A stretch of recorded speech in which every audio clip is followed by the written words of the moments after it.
The orbital Terminal 4 above Earth smelled of ozone, burnt coffee, and the musky, damp scent of 100 different alien species sweating in close proximity. Jace Moreno adjusted the strap of his canvas messenger bag, trying to look like he belonged there. But the knot of anxiety in his stomach told a different story. He was 27 years old, a translator by trade, and currently feeling very much like a small, soft ant inside a very large, very complex computer. Around him, the terminal was a sensory overload of the highest order. Holographic signs flickered in the air, cycling through the dominant languages of the Galactic Alliance.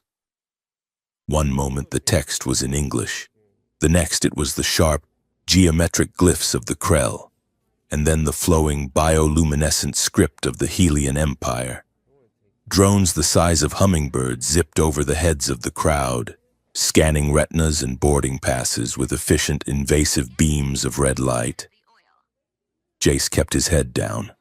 He checked his breast pocket for the third time to make sure his documents were still there.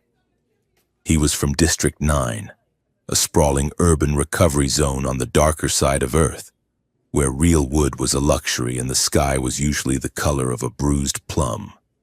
Being up here, in the pristine, gleaming guts of a diplomatically sanctioned orbital station, felt like walking into a dream he was about to wake up from violently.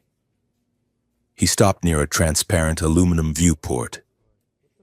Below him, the curve of Earth hung in the void, a marble of blue and white swirling under a net of orbital traffic. It looked fragile. A newsfeed projected onto the wall beside him caught his attention. The anchor, a severe-looking woman with cybernetic implants glittering along her jawline, spoke with practiced gravity. Tensions rise as the Terran delegation departs for Aurelis, she said, her voice crisp. The upcoming peace summit between the Helian Empire and the United Systems is widely considered the final test for Earth's probationary membership in the Alliance. Critics argue that without a formal protection treaty, Earth remains vulnerable to proxy conflicts. Jace snorted softly. Vulnerable was a polite way of saying that half the galaxy viewed Earth as a primitive backwater rich in resources and cheap labor, and the other half viewed it as a strategic speed bump. He was just a translator, a cog in the machine hired to help smooth over minor linguistic bumps for the junior custodial staff of the diplomatic corps, but even he knew the score. If this summit went south, Earth would not just be alone, it would be on the menu. He turned away from the screen and joined the queue for the Starlight Vengeance, the diplomatic starliner that would ferry them to the capital. The line for standard boarding was a mile long, a chaotic snake of humanity and lower-tier alien dignitaries. Jace pulled out his boarding pass, a thin wafer of plastic he had received in the mail 2 days ago. It had looked glitchy when he first activated it, the digital ink shimmering with a strange, iridescent purple hue instead of the standard bureaucratic gray. But he had assumed it was just another error in the Terran infrastructure. He reached the automated gate, a robotic eye swiveled down, examining him. Place identification on the sensor. The machine droned. Jace slapped the wafer onto the pad. He braced himself for the red light, for the siren that would tell him his ticket was invalid and he had to go back to the service desk. Instead, the console chimed a melodious, 3-note chord. A heavy blast door to his immediate left, one he had assumed was for maintenance, hissed open, priority access confirmed. The machine said, its voice suddenly buttery and obsequious. "Welcome aboard, honored guest. Please proceed to the Royal Promenade." Jace blinked. He looked at the long line of miserable passengers shuffling toward the Cattle-class airlock, then back at the open door that revealed a corridor lined with plush, deep pile carpet. "There must be a mistake," Jace muttered to the machine. "I am traveling on a standard contractor ticket. Economy. Sub-economy, actually." "Route confirmed," the machine insisted. Please clear the sensor area. A four-armed reptilian creature behind Jace hissed impatiently, shoving a heavy crate against Jace's calves. Move it, soft skin, the creature grumbled. Jace did not need to be told twice. He stepped through the priority door, and it slid shut behind him, cutting off the noise of the terminal instantly. The silence that followed was heavy and expensive. He walked down the corridor, his sneakers squeaking faintly on the carpet. I am going to jail, he thought. This is definitely a glitch, and when I get to the other end, they are going to arrest me for fraud, and I will spend the rest of my life mining asteroids in the Kuiper Belt. But he kept walking. The corridor opened up into a cavernous, softly lit cabin that made his jaw drop. This was not a ship interior. It was a floating palace. The walls were translucent, displaying the streaks of stars outside as the ship prepared for jump. Chandeliers that defied gravity hung from the ceiling, their crystals chiming softly as they rotated in the air. The air smelled of jasmine and ozone, crisp and recycled to perfection. And it was full of people who could buy Jace's entire neighborhood with the jewelry they wore on their pinky fingers. He saw high-ranking diplomats, generals in dress uniforms, and alien nobles with skin like polished obsidian. Servants moved silently through the room, offering drinks on floating trays. The atmosphere was hushed, tense, and utterly terrifying. Jace clutched his bag tighter to his chest. He realized with a sinking sensation that there were no seat numbers here. This was a lounge for the elite, a free seating arrangement for the most powerful beings in the sector. He scanned the room, desperate for a corner where he could become invisible.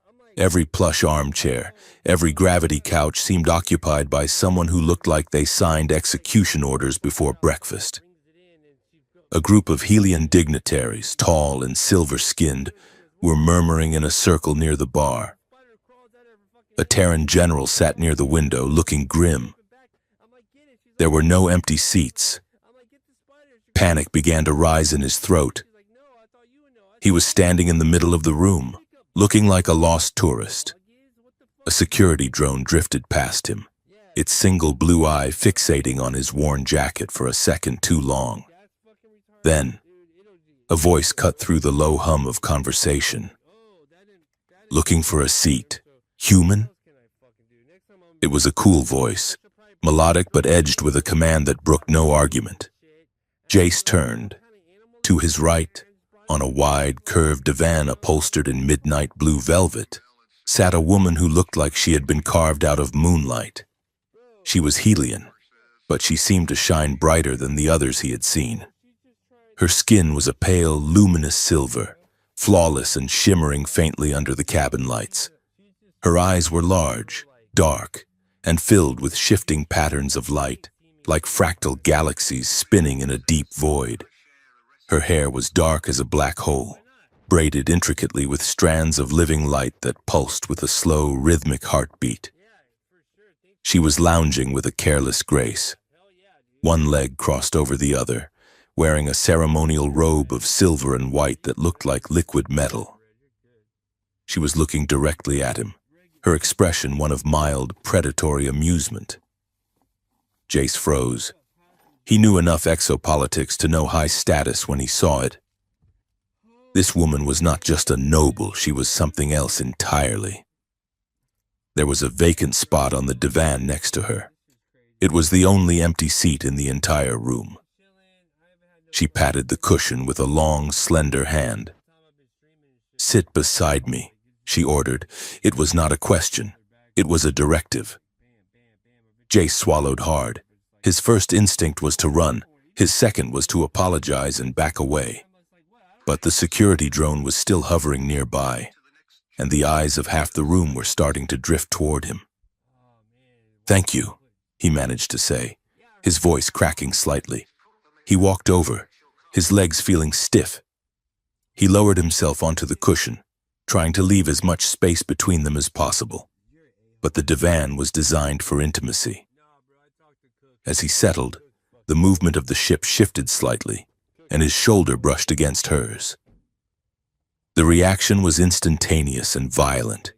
It was not static electricity. It was a psychic hammer blow. The moment their skin touched through the fabric of his jacket, the world around Jace vanished. The VIP cabin, the stars, the drone, all of it was replaced by a blinding, white-hot sun. 2 suns. He was standing on a balcony of white stone, looking out over a city of crystal spires that sang in the wind. He felt a crushing weight of expectation, a loneliness so profound it made his chest ache. He felt the cold, hard texture of a diamond crown pressing into his forehead. Lyra, they are watching. Be perfect. Then the image flipped. He was back in his apartment in District 9, the smell of damp concrete and frying oil, the sound of rain on the metal roof. He was looking at his bank account balance, 12 credits, and feeling the gnawing fear of not being able to pay for his mother's medication. He felt the shame of it, the gritty, desperate need to survive. Just one more job. Keep your head down. Jace gasped and jerked away, his heart hammering against his ribs like a trapped bird. Beside him, the alien woman flinched, her fractal eyes widening in genuine shock. Her hand flew to her own shoulder, as if she had been burned. For a second, the mask slipped. He saw confusion and vulnerability flash across her alien features. But in the blink of an eye, it was gone, replaced by a smooth, impenetrable smirk. She leaned back, recovering her composure faster than he did. You have a very loud mind, human, she drawled, though her voice was a fraction tighter than before and very cluttered. Jace gripped the edge of the seat, trying to steady his breathing. He stared at her. That was not normal. He had read the orientation pamphlets. Helians were telepathic, yes, but they required deep meditation to link minds. Accidental contact was supposed to be impossible between species. I am sorry, Jace said, the words tumbling out. I did not mean to. I do not know what that was. She tilted her head, studying him with renewed interest. She leaned in closer, invading his personal space. He could smell her scent now. It was like cold rain on hot stone, metallic and sweet. Do not apologize, she said softly. It was instructive. You are afraid. I am terrified, Jace corrected, his sarcasm surfacing as a defense mechanism. I am sitting in the VIP section with a fake ticket. I just hallucinated 2 suns, and the most terrifying woman I have ever met is looking at me like I am a science experiment. She laughed. It was a dark, rich sound. Terrifying, she repeated. I am usually called beautiful or divine. I am sticking with terrifying, Jace said. It keeps me sharp. Her eyes narrowed playfully. She leaned even closer, so close he could see the individual pulses of light in her hair braids. I am Princess Loren of the Helian Empire, she whispered, watching his eyes widen. And you, little human, are undoubtedly the most interesting thing to happen on this voyage so far. What is your name? Jace felt the blood drain from his face. Princess. The heir to the throne. The one the newsfeed said was the key to the entire alliance. He was sitting next to the galactic equivalent of a nuclear warhead. Jace, he whispered. Jace Moreno. Well, Jace Moreno, Loren said, testing the syllables. You may call me Lyra, but only when no one else is listening. She was toying with him. He could see it in the curve of her lips. She was bored, powerful, and she had found a new pet to amuse herself with during the long flight. I will stick to your highness, if it is all the same to you, Jace said, looking away. I would like to keep my head attached to my neck. Coward, she teased. Before Jace could retort, The universe violently asserted itself. A deep, resonant thrum vibrated through the floorboards, shaking the divan. It was not the sound of engines, it was the sound of something breaking. The lights in the cabin flickered and died, replaced instantly by the harsh strobing crimson of emergency klaxons. Detailed alerts flared in the air, screaming in 3 languages: hull breach, decompression imminent, gravity failure. "What is happening?" Jace yelled over the rising noise. Lyra's playfulness vanished instantly. She sat up, her eyes hard and glowing with internal light. "We are under attack," she said. The ship lurched sideways, a massive, sickening motion that threw Jace out of his seat. At the same moment, the artificial gravity cut out. Jace screamed as he floated upward, his arms flailing for purchase. The elegant nobles and generals were tumbling through the air, drinks spilling in slow-motion globs of amber and green. Lyra did not scream.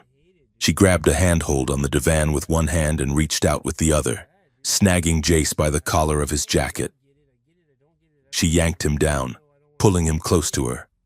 "Hold on!" she shouted. He grabbed her arm, his fingers digging into the silk of her robe. They were floating a few feet off the floor, tethered only by her grip on the furniture. Through the transparent walls, a blinding flash of white light illuminated the void.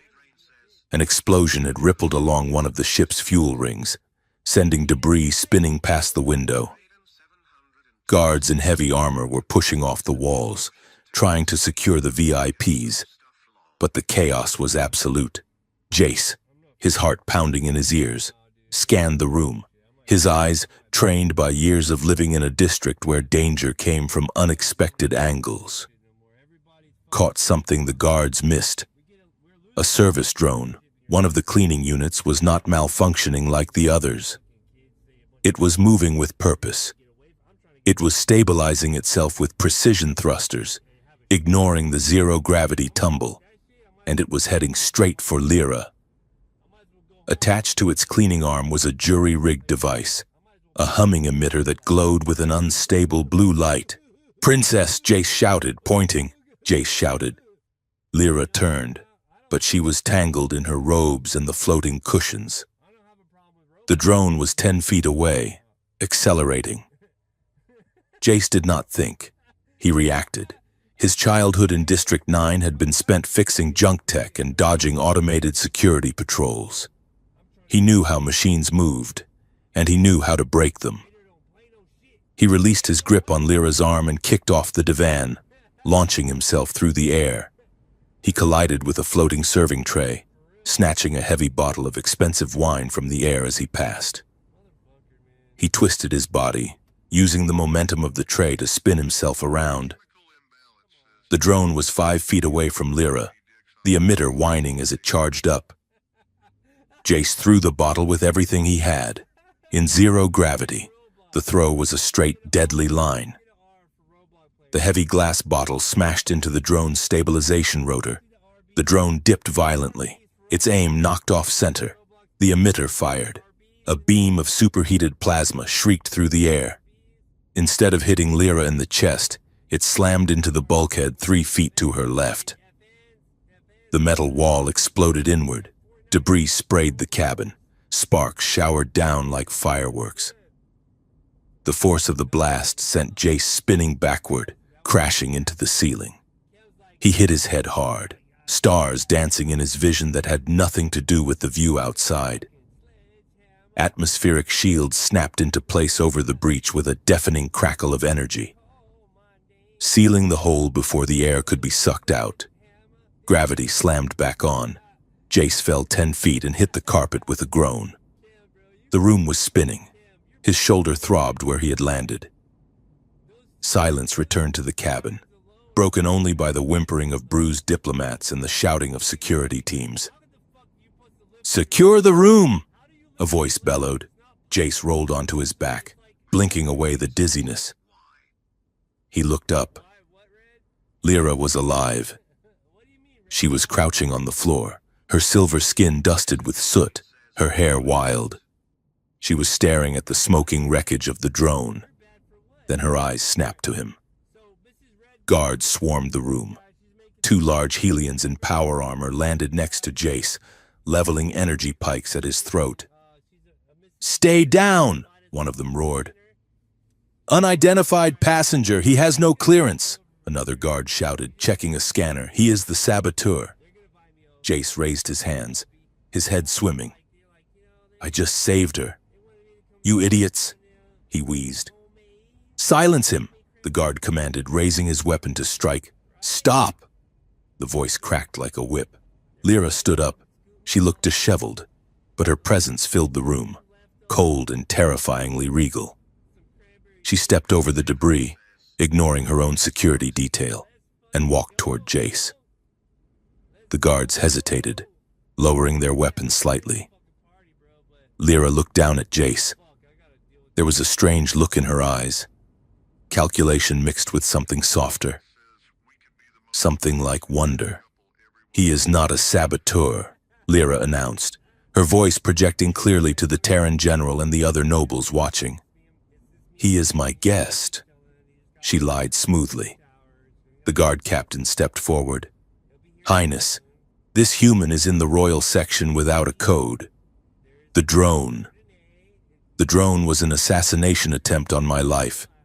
Lyra interrupted, her voice dropping to a dangerous chill. "And this human is the only reason I am not currently a cloud of vapor." She reached down and offered Jace her hand. "Stand up," she commanded. Jace took her hand. Her grip was strong, pulling him to his feet. He swayed, and she steadied him, her hand lingering on his arm. "Who is he?" "Highness," the Terran general demanded, stepping forward, his face suspicious. "Why is a civilian translator in the VIP lounge?"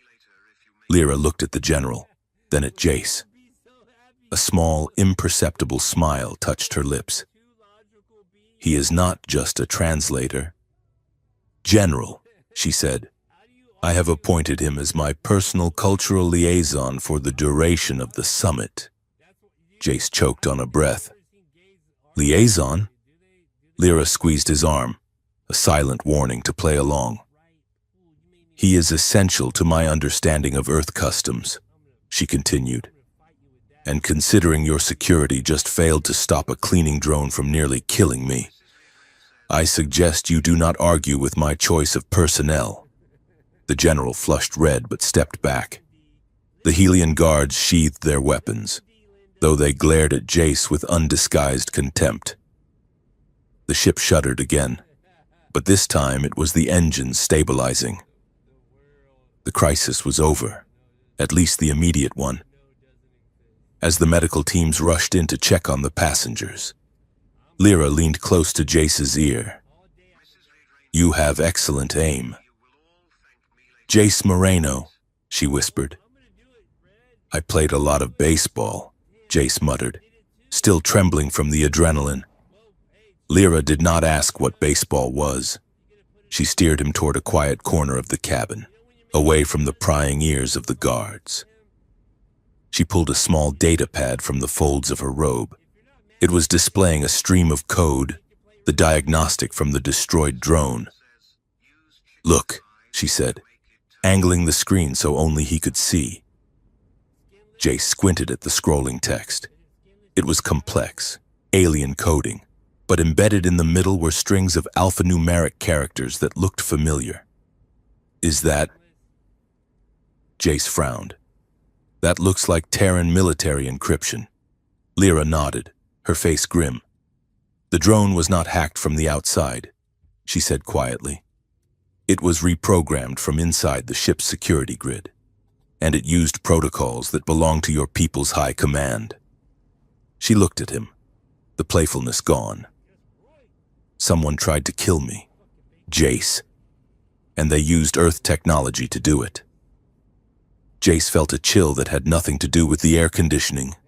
If Lyra had died and the weapon was traced back to Earth, the summit would be over, Jace realized. Earth would be blamed. It would be war. "Exactly," Lyra said.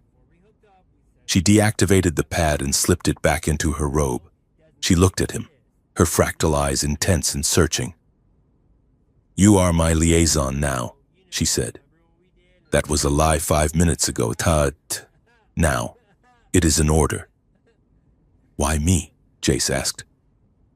"I am nobody because," Lyra said, her voice dropping to a whisper, "you are the only person on this ship who saw the danger before the sensors did.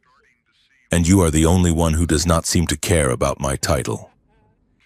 She reached out and brushed a smudge of soot from his lapel. "Stay close to me when we land in Aurelis." "Jace, I suspect this seating mistake of yours has just put you in the center of a very large target." Jace looked at her. He looked at the guards watching them. He looked at the stars streaking past the window as the ship limped toward the capital. He thought about running. He thought about asking to be put off at the next station. But then he remembered the flash of memory he had seen when they touched. The loneliness, the pressure, the girl standing on the balcony under 2 suns. "Okay," Jace said, exhaling a breath he felt he had been holding since he boarded. "I will stay." "Good," Lyra said. She smirked, the imperious mask sliding back into place. "Now, sit beside me again, and try not to throw any more wine bottles. It is a waste of a good vintage." The Starlight Vengeance did not merely land at Aurelis. It surrendered to the city's gravity like a devotee bowing before a shrine.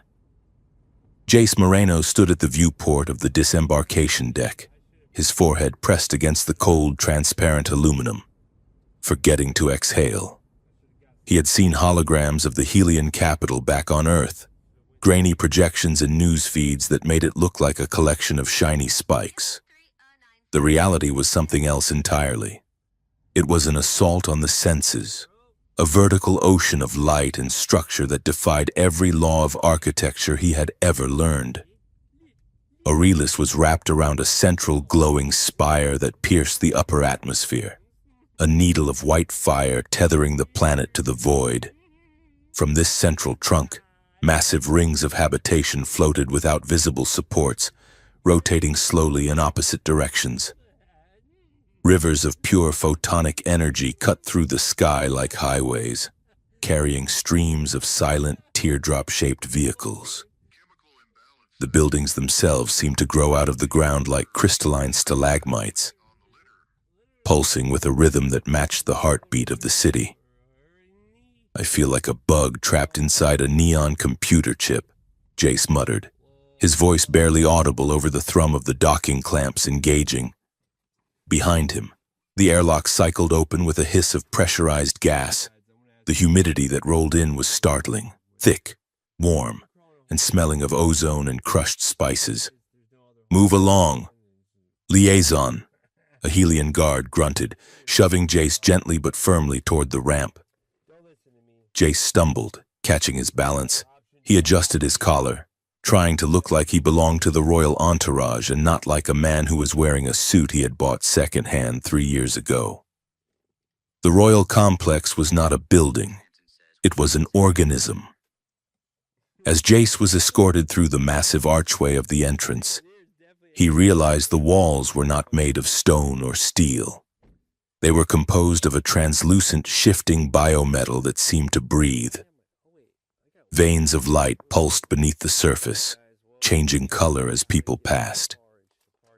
When Jace walked by a particularly high arch, the wall rippled and turned a soft, welcoming amber. "It is responsive," a voice said beside him. Jace jumped. Lyra had materialized next to him, her silver skin looking even more radiant under the planetary light. She had changed from her travel robes into something sharper. A fitted tunic of dark violet woven with metallic threads that looked like armor. "The palace reacts to emotional resonance," she explained, her voice low. "It likes you." Amber means curiosity. "What does it do if it hates you?" Jace asked, eyeing a spike of crystal near the ceiling. "It turns gray," Lyra said, "and the doors stop opening."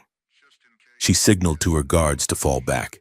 granting them a sphere of privacy as they walked down a long, echoing corridor toward the council chambers.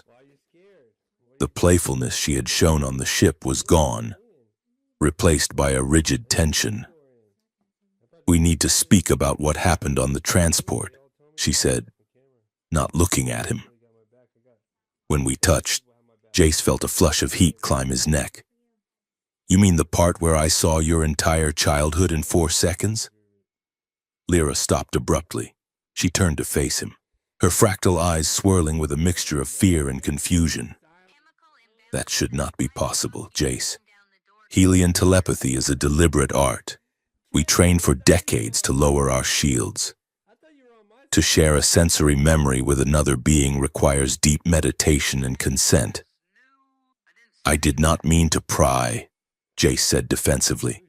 "It just happened." "I know," Lyra cut in. "That is what frightens me. Spontaneous resonance only happens between bonded pairs. Soulmates, if you want to use the clumsy human translation, it implies a biological and psychic compatibility that—" She trailed off, looking at him as if he were a puzzle piece from the wrong box. "That does not exist between species," she finished softly. "It is taboo. If the high priests knew, they would have you dissected to see how your brain is wired." Jace swallowed hard. "Great. Dissection. I will add that to the list of reasons I should have stayed in economy class." Lyra did not smile. She looked at his hands, then back up to his eyes. "Keep your gloves on," she whispered, "and do not let anyone else touch you." Before Jace could ask for clarification, the massive double doors at the end of the hall groaned open. The council chamber was a bowl of tiered obsidian benches centered around a floating dais. Light poured in from a domed ceiling that magnified the twin suns of the Helian system. Standing on the dais, looking like a statue carved from ice and arrogance, was Regent Kale. Lyra's cousin was taller than her, with broader shoulders and skin that leaned toward a pale, bluish slate color. He wore the heavy, high-collared robes of the Regency, and his expression was one of practiced concern that did not quite reach his eyes. "Princess," Kyle said, his voice smooth and echoing through the chamber, "we were relieved to hear of your survival. The security reports were troubling." Lyra walked onto the dais, her head held high. Jace hesitated, then followed, standing a few paces behind her as she had instructed. He felt the eyes of 24 senior advisors boring into him. The reports were accurate. "Kyle," Lyra said, her voice cool. "It was an assassination attempt." "Indeed," Kyle replied. He paced slowly around her, his movements predatory. "And it raises difficult questions. If our own transport ships are not safe, how can we guarantee the safety of the summit? Perhaps it is time to reconsider the timeline." Jace watched the dynamic carefully. Kale was not happy she was alive. He was disappointed. "Postpone the summit?" Lyra asked, arching an eyebrow. "And signal to the galaxy that the Helian Empire is afraid of shadows? It is not fear." "Lyra, it is prudence," Kale countered, stopping in front of her. "Especially with these new, unstable elements involved." He gestured dismissively toward Jace. "Is this the human stray you picked up? The one the logs say caused a hull breach?" "He saved my life," Lyra snapped, stepping between Kale and Jace. "And he is not a stray. He is my cultural liaison." Kale laughed, a short, sharp sound. "A liaison? For a species that has barely mastered spaceflight. We do not need a liaison for Earth, Lyra. We need a containment strategy." Jace felt his temper flare. He stepped forward before he could stop himself. "With respect." "Regent," Jace said, his voice surprisingly steady. "If you want to contain Earth, you might want to start by figuring out how Terran encryption codes ended up in your royal security drones." The room went deathly silent. Kale's eyes narrowed into slits. He looked at Jace as if a piece of furniture had just started speaking. "You have a spirited tongue. Human," Kale said softly. "See that it does not get cut out." Lyra placed a hand on Jace's chest, pushing him back gently. "My liaison speaks the truth. Cousin, fear and control are exactly what our enemies want. If we lock down, they win. The summit proceeds, and Jace stays with me." She stared him down. After a long, tense moment, Kale inclined his head in a mock bow. "As you wish, Princess. But remember, the crown is heavy. Do not let your pets trip you while you carry it." The transition from diplomatic crisis to administrative absurdity was swift. Jace was assigned a suite in the guest wing of the palace, a series of rooms carved from white coral and filled with floating furniture that kept drifting away when he tried to sit on it. His primary nemesis, however, was the room's AI. "Welcome. Liaison Yace Mor Ino."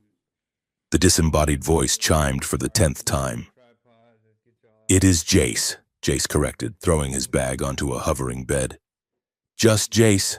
Processing," the AI replied. "Preference noted. Liaison Chase." "Close enough," Jace muttered. He spent the next hour getting lost. The corridors of the royal complex shifted based on the time of day, reconfiguring themselves to follow the path of the twin suns. He was trying to find the mess hall, but every time he turned a corner, the architecture seemed to stretch and curve in new directions. He saw a door that looked identical to the one Lyra had entered earlier. Assuming it was a common area, he palmed the sensor. The door slid open. "Oh, God," Jace said, freezing in the doorway. It was not a common area. It was a wardrobe chamber, vast and lined with mirrors. In the center of the room, Lyra stood on a pedestal. She was not wearing the violet tunic. She was wearing light. A holographic emitter grid was scanning her body, projecting different ceremonial outfits directly onto her skin to test the fit. At this precise second, the projection was buffering. She was effectively wearing a half-transparent, flickering mesh of golden wireframe that left absolutely nothing to the imagination. Lyra spun around, her eyes widening. "Jace!" she shrieked. Jace slammed his hands over his eyes, spinning around so fast he nearly tripped over his own feet. "I am sorry. The door opened. I was looking for a sandwich. Get out!" Lyra yelled, though there was a tremor of laughter in her voice. Jace scrambled backward into the hallway, the door sliding shut just as the sound of something soft, probably a shoe, thudded against the metal. He leaned against the wall, his heart racing. He was definitely not thinking about the curve of her waist or the silver luminescence of her skin. Definitely not. 10 minutes later, the door opened again.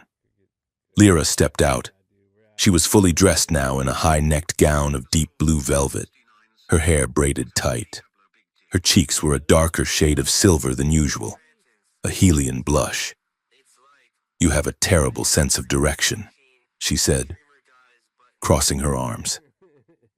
"I am a translator, not a navigator," Jace said, keeping his eyes strictly on her forehead. "And your palace is a maze designed by a crazy person.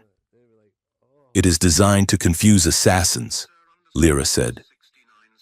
"Well, it works on hungry humans too," Jace retorted. They looked at each other, the tension of the council chamber and the embarrassment of the wardrobe melting into a shared, awkward laugh. "Walk with me," Lyra said, her voice softening. "I need to clear my head." They walked to a high observation deck, far above the bustle of the politicians. Lyra leaned against the railing, looking out at the endless traffic of Aurelis. "Kale is right about one thing," she said quietly. "I am vulnerable." "You are the heir to the throne," Jace said.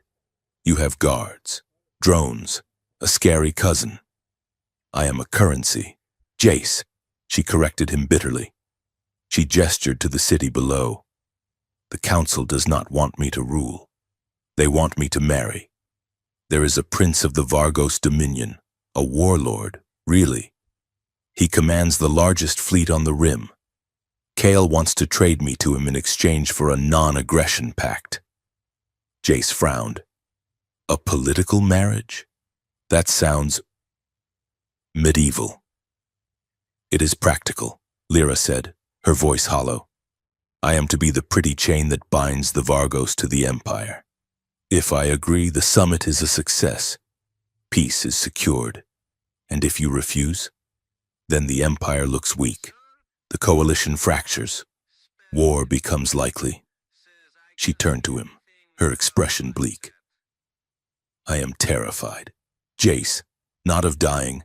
I am terrified of being owned, of being a trophy in some warlord's collection until I produce an heir and fade away. Jace looked at her. He saw the weight she was carrying, the crushing expectation of billions of people. It would have been easy to offer her platitudes, to tell her she was strong and noble. But Jace Moreno was from District 9, and he didn't do platitudes. Then don't do it, he said bluntly. Lyra blinked. It is not that simple. It is exactly that simple, Jace said. You are the princess. You are the one with the psychic voice that can make people kneel. If you let them sell you like a used hover car, that is on you. Lyra bristled. You dare? I do dare, Jace said, stepping closer. You called yourself a chain. Well, a chain can bind an enemy, or it can strangle the person holding it. Be the chain that strangles. Lyra, do not let them own you. Lyra stared at him. Most people treated her like glass. Jace looked at her like she was iron that just needed to be tempered. A slow smile spread across her face. You are incredibly rude. Liaison. I am helpful, Jace corrected. And I am still hungry. Come, she said, pushing off the railing. We have a reception to attend, and I need you to teach me how to shake hands without crushing human metacarpals. The diplomatic reception was a kaleidoscope of species and agendas.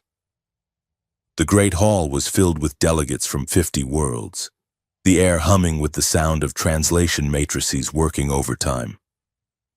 Jace stood by Lyra's side, functioning as her shadow. Okay. That guy approaching on the left, Jace whispered out of the side of his mouth. That is Ambassador Wu from the United Systems. He is big on eye contact. Do not blink too much. Lyra nodded imperceptibly. And the gesture he is making with his left hand? He is adjusting his tie. It means he is nervous. Lyra smiled dazzlingly at the ambassador, extended her hand, and gave it a firm, single pump, maintaining perfect eye contact. Ambassador Wu looked charmed. Your Highness, your grasp of Terran customs is impeccable. I have an excellent teacher, Lyra said, glancing at Jace. As the night wore on, the line between work and something else began to blur. They moved through the crowd as a unit, when a Krell diplomat offered Jace a delicacy that looked like a live eyeball. Lyra stepped in smoothly, whispering in Jace's ear. Do not eat that. It is a narcotic gland. You will hallucinate that you are a toaster for 3 days. Jace carefully placed the eyeball back on the tray. Thank you. I prefer to remain a human. They stood close together, often closer than protocol dictated. Jace felt the warmth of her arm against his. He caught her watching him when she thought he wasn't looking. A small, puzzled frown on her face as if she were trying to solve a riddle. But amidst the banter, Jace's instincts, honed by years of surviving in bad neighborhoods, were screaming. He noticed things. He saw a royal guard, a towering Helion with a scar across his chin, whose eyes never left Lyra, not in a protective way, but in a tracking way. He saw a server android, a sleek silver unit, pouring wine for Regent Kale. The android's movements were just a fraction of a second too fluid, its optical sensors lingering on the faces of the delegates. It had unauthorized firmware patches visible at the base of its neck, little jagged scars of code that shouldn't be there, and he noticed that whenever Kale spoke to General Hayes, the head of the Earth security detail, the surveillance drones hovering overhead would mysteriously drift away, creating a cone of silence. "Something is wrong," Jace murmured, pretending to admire a sculpture of ice. Lyra stiffened.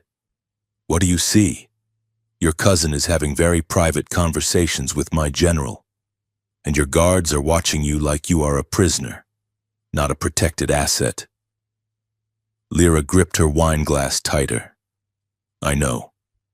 I can feel their thoughts pressing against my shields. They are waiting for something."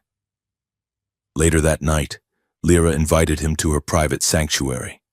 It was a balcony suspended high above the city, lit only by floating paper lanterns that drifted on the wind. The noise of the party was a distant hum below them. Here, it was quiet. Jace leaned on the balustrade, loosening the tie of his suit. He felt exhausted and wired at the same time. "Tell me about Earth," Lyra said. "The real Earth. Not the sanitized version your diplomats sell." Jace sighed. "It is messy. It is crowded.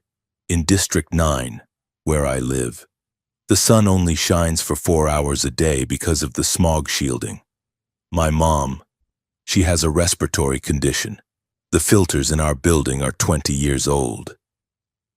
Lyra watched him, her face illuminated by the soft orange glow of a lantern. "Why do you stay?" "Because it is home," Jace said simply, "and because she needs me.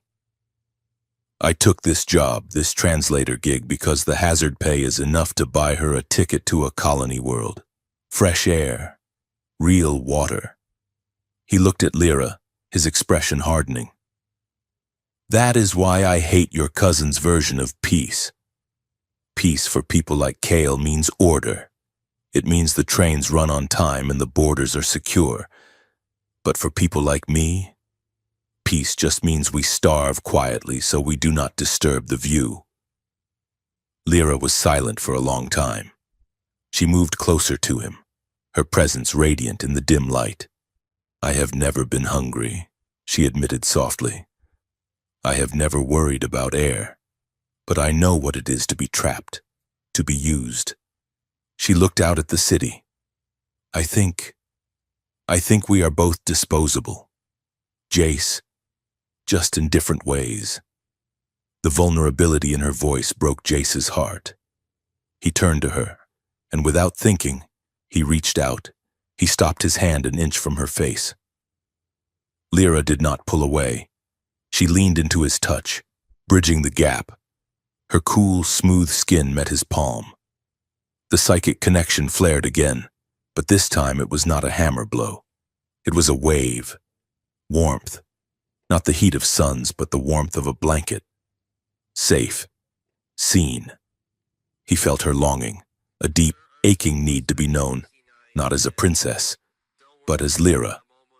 He saw an image of himself, seen through her eyes, scruffy, defiant, and strangely beautiful.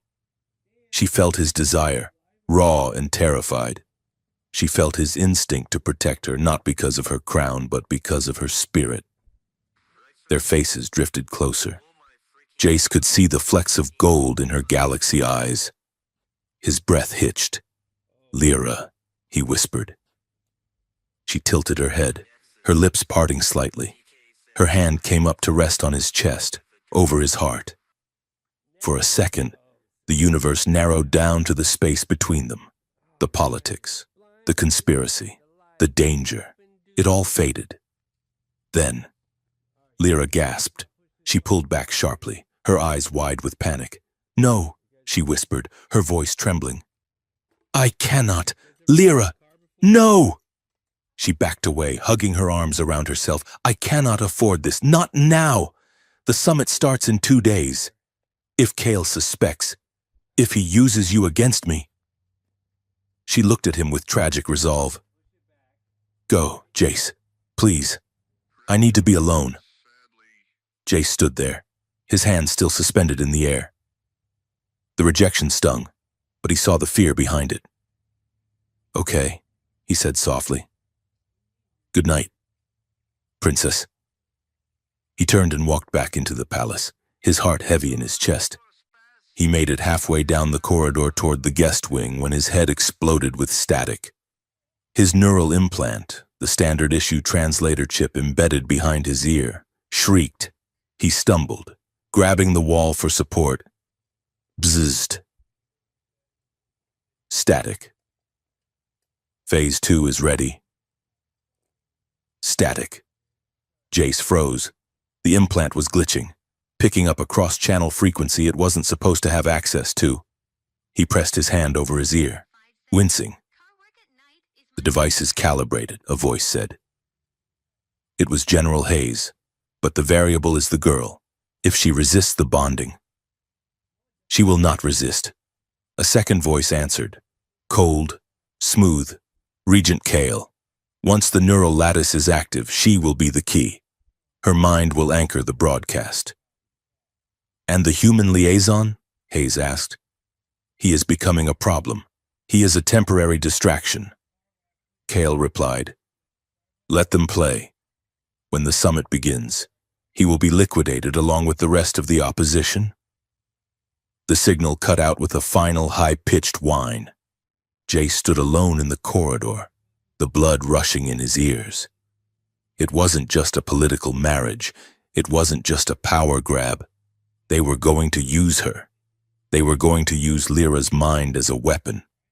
And Jace Moreno, the temporary distraction, was the only one who knew.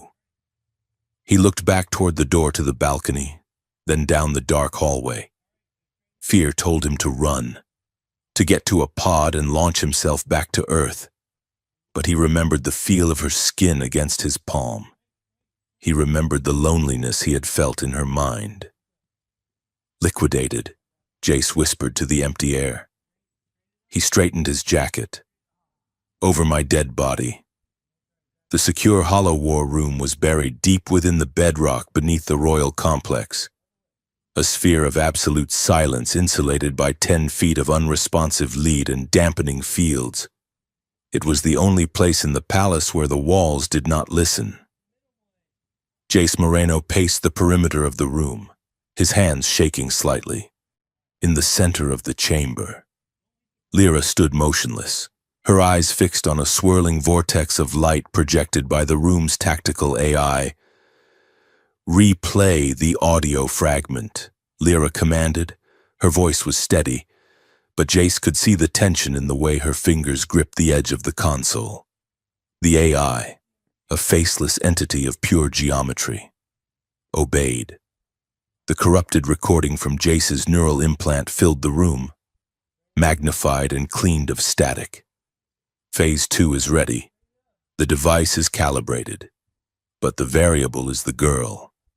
That is General Hayes, Jace said, the name tasting like ash in his mouth.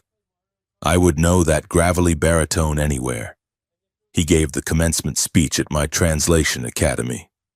He spoke about honor for 40 minutes. The recording continued. Once the neural lattice is active, she will be the key. Her mind will anchor the broadcast. And that, Lyra whispered, is my cousin, Regent Kale. She waved her hand through the air, and the hologram shifted. The room transformed into a 3-dimensional map of the Starlight Vengeance attack.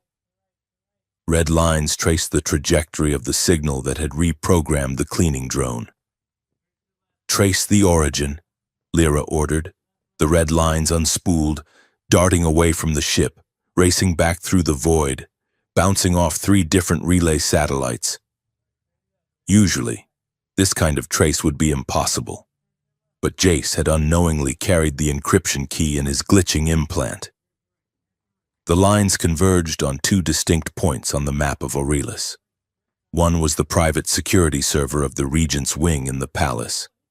The other was the encrypted communication array of the Earth diplomatic mission. It is confirmed, the AI stated, its voice devoid of emotion. The sabotage command originated from a synchronized handshake between Royal Security Protocol Alpha and Terran Command Authorization 0. Lyra shut her eyes. It was not a rogue faction.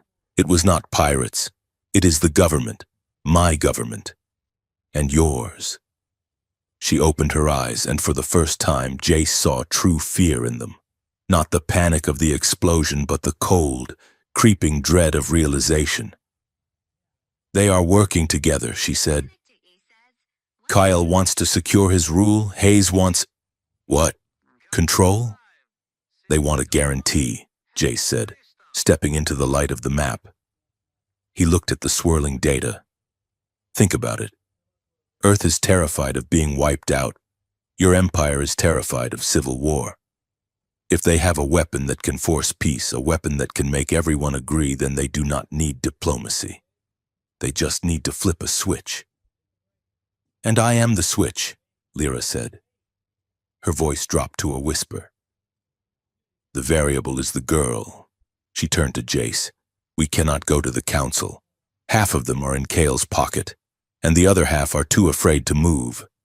If we present this evidence, it will be deleted, and we will disappear. We need to see what this device is, Jace said. The recording mentioned a location for the calibration. Phase 2. Lyra manipulated the map again. She pulled up a sector of the city that was dark, a ring of orbital debris and abandoned transit stations that floated in the lower atmosphere, disconnected from the main power grid. The signal bounced here. Lyra said, Sector 7G, the old transit ring. It has been derelict for 50 years. We go there, Jace said. We find the device. We get proof that they cannot delete. We? Lyra shook her head. No, I cannot leave the palace without a full guard detail. If I deviate from my schedule, Kale will know instantly. So I go. Jace said.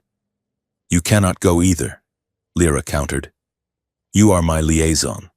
You are watched 24 hours a day. If you try to sneak out, they will arrest you. Then we have to make them stop watching me, Jace said. Or rather, we have to make them think you are done with me. Lyra looked at him, understanding dawning on her face. She hated the idea immediately. No, she said. Jace, I will not. It is the only way, Jace argued. You have to fire me. You have to make a scene. Make it big. Make it ugly. If I am just a disgraced employee kicked out of the palace, the guards won't care where I go. Lyra looked at the map, then at Jace. She reached out, her hand hovering near his arm but not touching. You are asking me to humiliate you, she said softly. I am asking you to save your people, Jace said. And mine. Lyra stiffened. The mask of the princess slid back into place, cold and beautiful. Very well. Liaison. Prepare yourself. The atrium of the royal palace was crowded with courtiers, diplomats, and servants when the doors to the council chambers burst open. Lyra stormed out, her robes billowing like storm clouds. Jace stumbled after her, clutching a data pad, looking frantic. Highness, please! Jace shouted, his voice echoing off the crystal walls. If you would just listen to the translation parameters. Silence. Lyra whirled around, her voice a telekinetic crack of thunder that silenced the entire hall. 200 heads turned. The music stopped. I have tolerated your incompetence long enough. Human! Lyra shouted, her eyes blazing with a manufactured fury that looked terrifyingly real. You have insulted the High Priest. You have clumsily mishandled 3 separate protocols, and you have stepped on the train of my gown for the last time. But, Highness, Jace stammered, playing the part of the bumbling outworlder to perfection. I do not want your excuses. Lyra pointed a trembling finger at the main gates. You are dismissed. I strip you of your rank. Get out of my sight. Get out of my palace. She turned to the captain of the guard. Remove him, she ordered. And if he tries to return before he has learned some respect, throw him in the detention block. The captain, looking bored rather than suspicious, grabbed Jace by the shoulder. You heard her, Highness. The guard grunted. Move it. Earth boy. Jace cast one last look at Lyra. She stood tall and imperious, radiating disdain, but for a split second he saw her eyelids flutter, a microscopic signal of regret.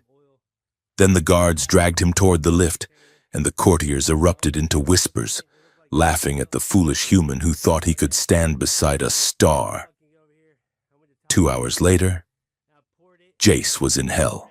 Or rather, he was in the Undercity, which was functionally the same thing, just with more neon and less gravity. Aurelis was a city built in layers. The top was light and crystal. The bottom was shadow and rust. Down here, the artificial gravity generators were old and glitchy. Jace stumbled as the floor beneath him suddenly decided it was a wall. He grabbed a rusty railing, swinging his legs as the local gravity shifted 90 degrees. Watch it! Solid! A voice squawked. A creature that looked like a squid wearing a leather vest floated past him, carrying a crate of glowing blue slime. Sorry, Jace muttered, hauling himself hand over hand along the railing until the gravity normalized. He checked the burner data pad Lyra had slipped into his pocket before the argument. The coordinates led to a place called the Fractured Mirror. The Undercity was a sensory assault. The air smelled of fried ozone and exotic spices that made his eyes water. Stalls lined the vertical streets, selling everything forbidden in the upper city. Bottled emotions, a vendor shouted, shaking a vial of swirling pink gas. Pure joy, first crush, heartbreak, 50% off, unauthorized cybernetics. Another yelled, get your third eye here, see the future, see your death. Jace kept his head down, pulling his hood up. He was hungry, and the smells were tempting until he passed a food vat bubbling with a neon green substance that hissed when the cook stirred it. A tentacle rose from the broth, waved, and then sank back down. I am going to stick to protein bars, Jace told himself, stomach churning. He turned a corner and found the Fractured Mirror. It was a memory parlor, a place where addicts came to relive their best moments or buy someone else's. Jace pushed through the bead curtain. The interior was smoky and dim, lit by bioluminescent fungi growing on the ceiling. In the back corner, sitting at a table made from a repurposed engine casing, was Kira. The file Lyra had given him said Kira was a smuggler, a thief, and arguably the best pilot in the sector. It failed to mention she was 7 feet tall and had 4 arms. She was a Krell, her skin a mottled pattern of gray and blue scales. She was shuffling a deck of holographic cards with her upper hands while mixing a drink with her lower ones. She looked up as Jace approached. Her 4 eyes blinked in sequence. Well, she rasped, her voice sounding like gravel in a blender. If it isn't the royal pet. I heard you got kicked out of the kennel. News travels fast, Jace said, sliding into the booth opposite her. Bad news travels instantly, Kira corrected. Good news takes the scenic route. You look terrible, human. You smell like fear and cheap sanitizer. I am looking for a ride, Jace said, dropping the pretense. Sector 7G.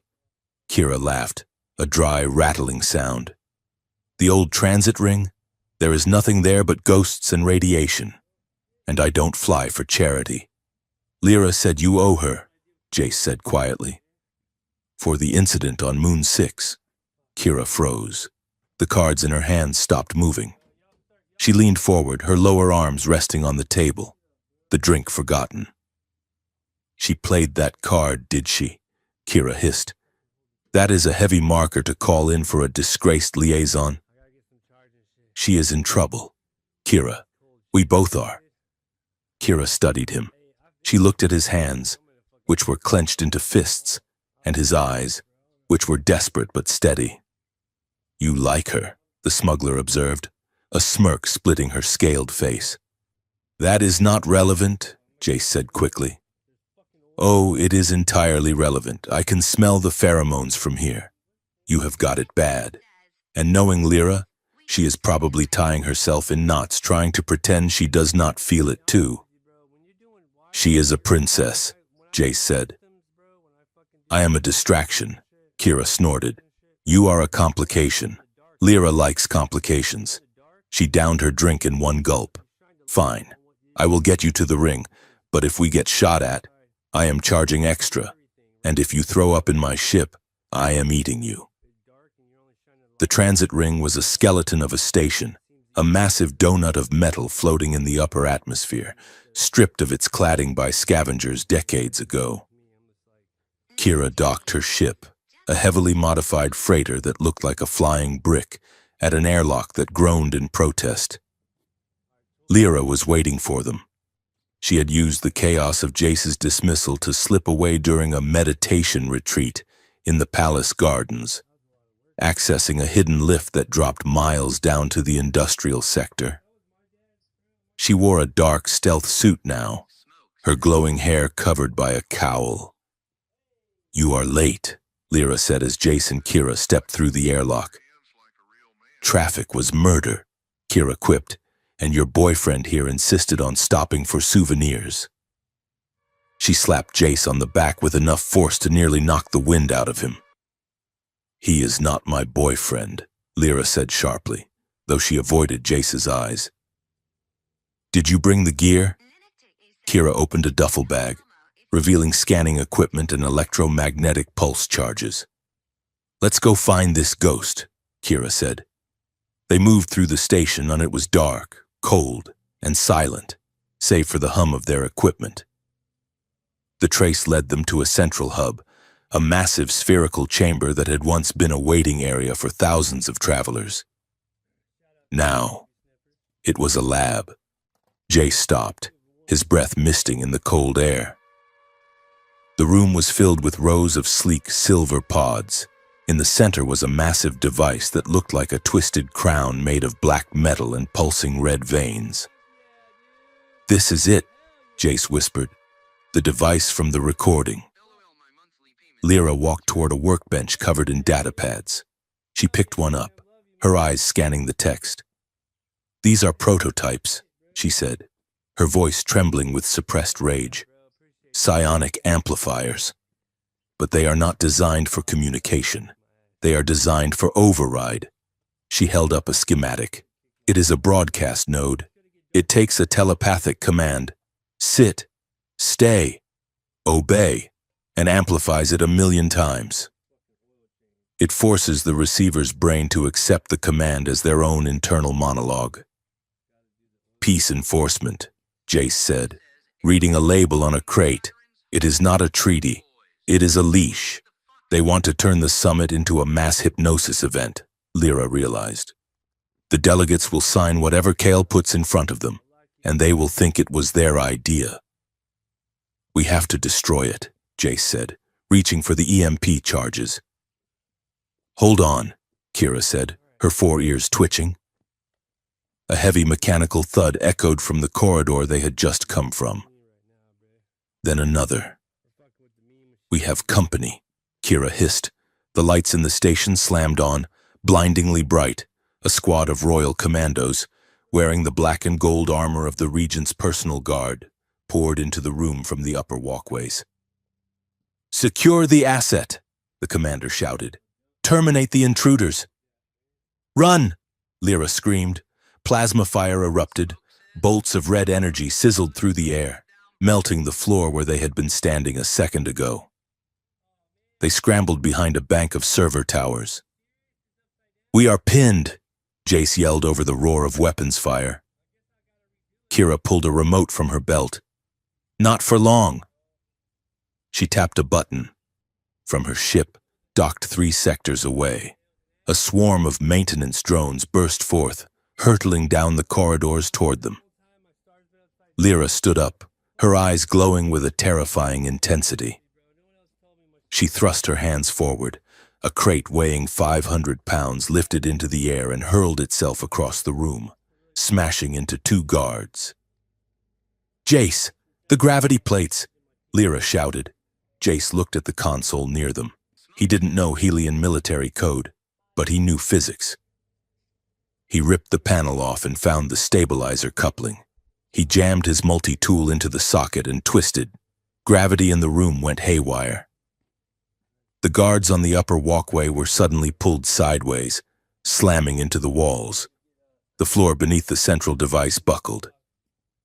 "This is not what my contract promised," Jace yelled, ducking a stray laser bolt that singed his hair. "I was supposed to translate menus." "Read the fine print." Kira laughed, firing two pistols with her upper hands while throwing a grenade with a lower one. Clause 14. "Mortal peril is mandatory. Go!" Lyra ordered. They sprinted through the chaos, dodging falling debris and floating guards. They reached a service hatch that led to the old observation dome. Jace spun the wheel, shoved Lyra and Kira through, and slammed it shut, jamming the lock with his tool just as a plasma cutter started to burn through the metal. The observation dome was silent. It was a bubble of dirty glass hanging off the edge of the station, overlooking the swirling storms of the planet below. They were safe, for the moment. Kira slumped against the wall, checking her energy cells. "I will guard the door. You two, figure it out." She gestured vaguely between them, then turned her back, giving them privacy. Lyra walked to the edge of the dome, her arms wrapped tight around her chest. She was shaking. Jace approached her slowly. The adrenaline was fading, leaving a cold, sharp clarity in its wake. "Lyra?" he asked softly. She turned to him. Tears were streaming down her silver face. "I recognized the design." "Jace, the machine." "What?" "The core architecture, the way the psionic lattice is woven." She took a shuddering breath. "It is my mother's work." Jace froze. "The late Empress? She wanted to end war." Lyra sobbed. "She researched ways to use telepathy to calm aggression, to dampen hate. It was meant to be a shield." Jace, "A way to de-escalate violence before it started." She looked at her hands as if they were stained with blood. "She died before she finished it." Kale. He must have found her notes. He twisted it. He turned a shield into a weapon, and now he is going to use her legacy to enslave the galaxy. She crumbled, sliding down the wall to the floor. "It is in my blood. Jace, I am a monster." Jace dropped to his knees beside her.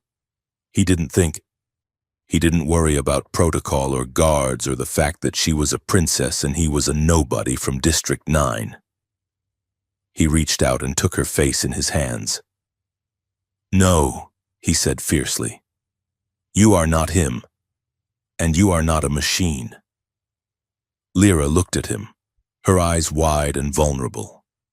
When he touched her this time, there was no resistance, no flinching. The barrier between their minds dissolved. Jace gasped as the connection opened fully. It wasn't just images this time. It was her. He felt her childhood, the cold, echoing halls of the palace, the crushing weight of the crown, the loneliness of being worshipped but never held. He felt her fear of the machine, her terror that she was broken, that she was incapable of love. And she felt him. She felt the cramped apartment in District 9. She felt him turning down the scholarship to the off-world academy because his mother couldn't be left alone. She felt the shame of his poverty, the chip on his shoulder, the deep hidden well of tenderness he kept guarded behind his sarcasm. The memories swirled together, bleeding into a single shared consciousness. "I see you." Lyra's voice echoed in his mind, not spoken but felt. "I see all of you. I see you too, Jace projected back. And you are not a monster. You are just lonely. Like me. The psychic intimacy was overwhelming, more intense than any physical touch. It was a baring of souls that left nothing hidden. Lyra let out a ragged breath. She leaned forward, her forehead resting against his. Jace, she whispered. He kissed her. It wasn't a tentative movie star kiss. It was desperate. It was the collision of two people who had been falling for days and finally hit the ground. Lyra's hands tangled in his hair, pulling him closer. Jace's arms went around her waist, holding her as if she were the only solid thing in a universe that was falling apart. The kiss deepened, hungry and raw. It was a release of all the fear, the anger, the adrenaline of the firefight. It was a rejection of the roles they were forced to play. No princess, no pauper, just a man and a woman in the dark, finding a light in each other. Lyra tasted of ozone and sweet rain. She made a soft sound against his mouth, a whimper of need that vibrated through Jace's chest. They sank to the floor of the dome, the galaxy spinning dizzyingly beneath them through the glass. Jace pulled her close, wrapping his coat around her, shielding her from the cold. They didn't speak. Words were too slow, too clumsy for what was happening between them. They just held on, their minds and bodies entangled, finding a sanctuary in the eye of the storm.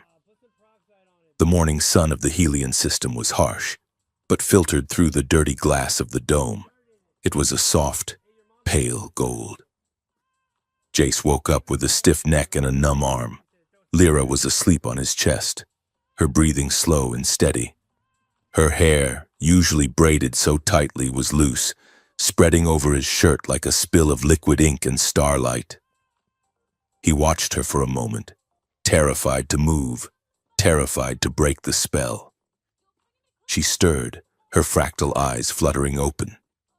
She looked at him, blinked, and then a slow silver flush spread across her cheeks. Morning, Jace croaked. His voice was rough with sleep.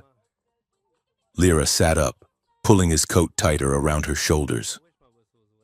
She looked at the door, where Kira was audibly snoring, then back at Jace. So, she said, her voice trying for regal but landing somewhere near panic. I believe I have now committed high treason, broke into a military facility, assaulted royal guards, and...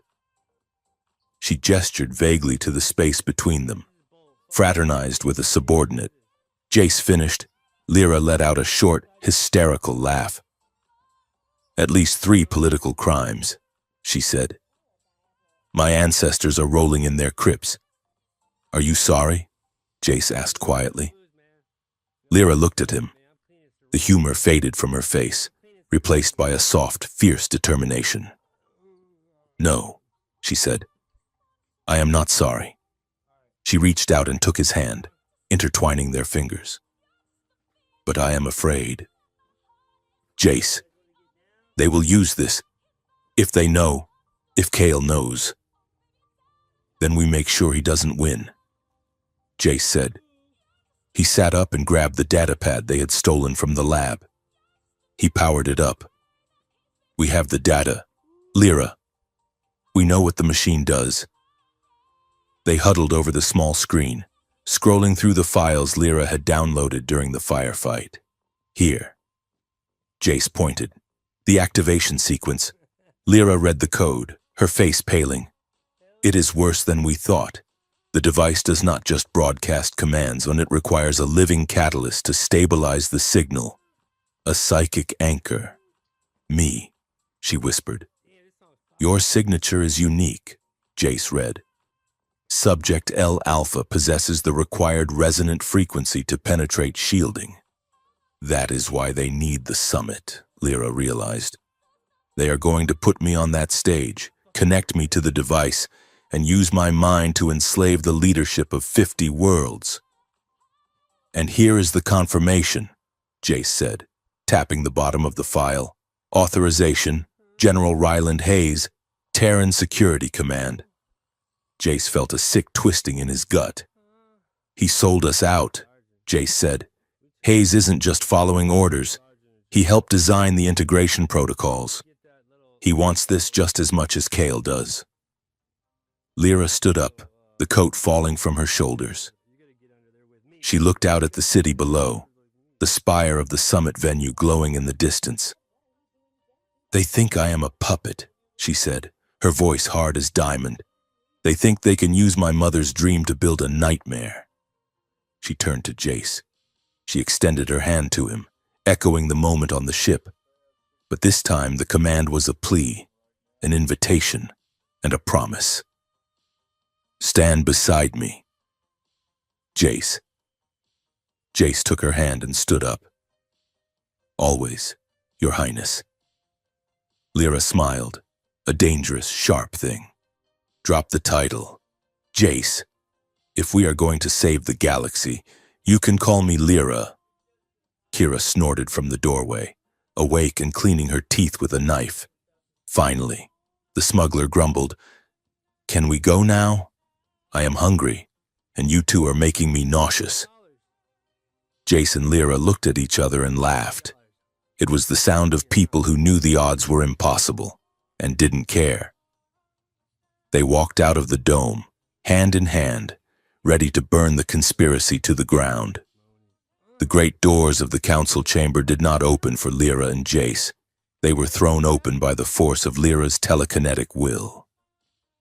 They strode into the circular amphitheater like avenging angels, still wearing the dust and grime of the Undercity. Jace clutched the datapad containing the evidence of the conspiracy, his heart hammering a rhythm of terrified defiance against his ribs. The council was in full session. 300 tiers of obsidian benches were filled with the high nobility of the Helian Empire, a sea of silver skin and shimmering ceremonial robes. In the center, standing on the floating dais like a conductor orchestrating a symphony of whispers, was Regent Kale. Kale turned as they entered. His expression was not one of fear, but of mild, indulgent surprise. Princess, Kale said, his voice amplified by the acoustics of the room. We were told you had retired to the gardens, and you have brought your former employee.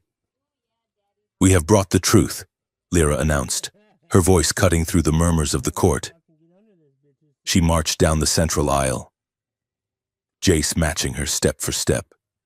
He felt the weight of 1,000 eyes on him, eyes that viewed him as a curiosity, a pet, or a threat. Regent Kale is a traitor to the throne, Lyra declared, stepping onto the dais. She pointed a trembling finger at her cousin.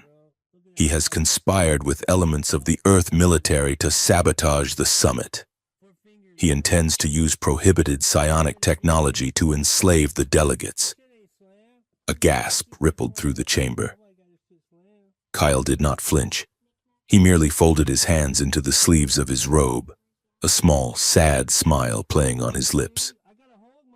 These are grave accusations. Lyra, Kale said softly. Do you have proof?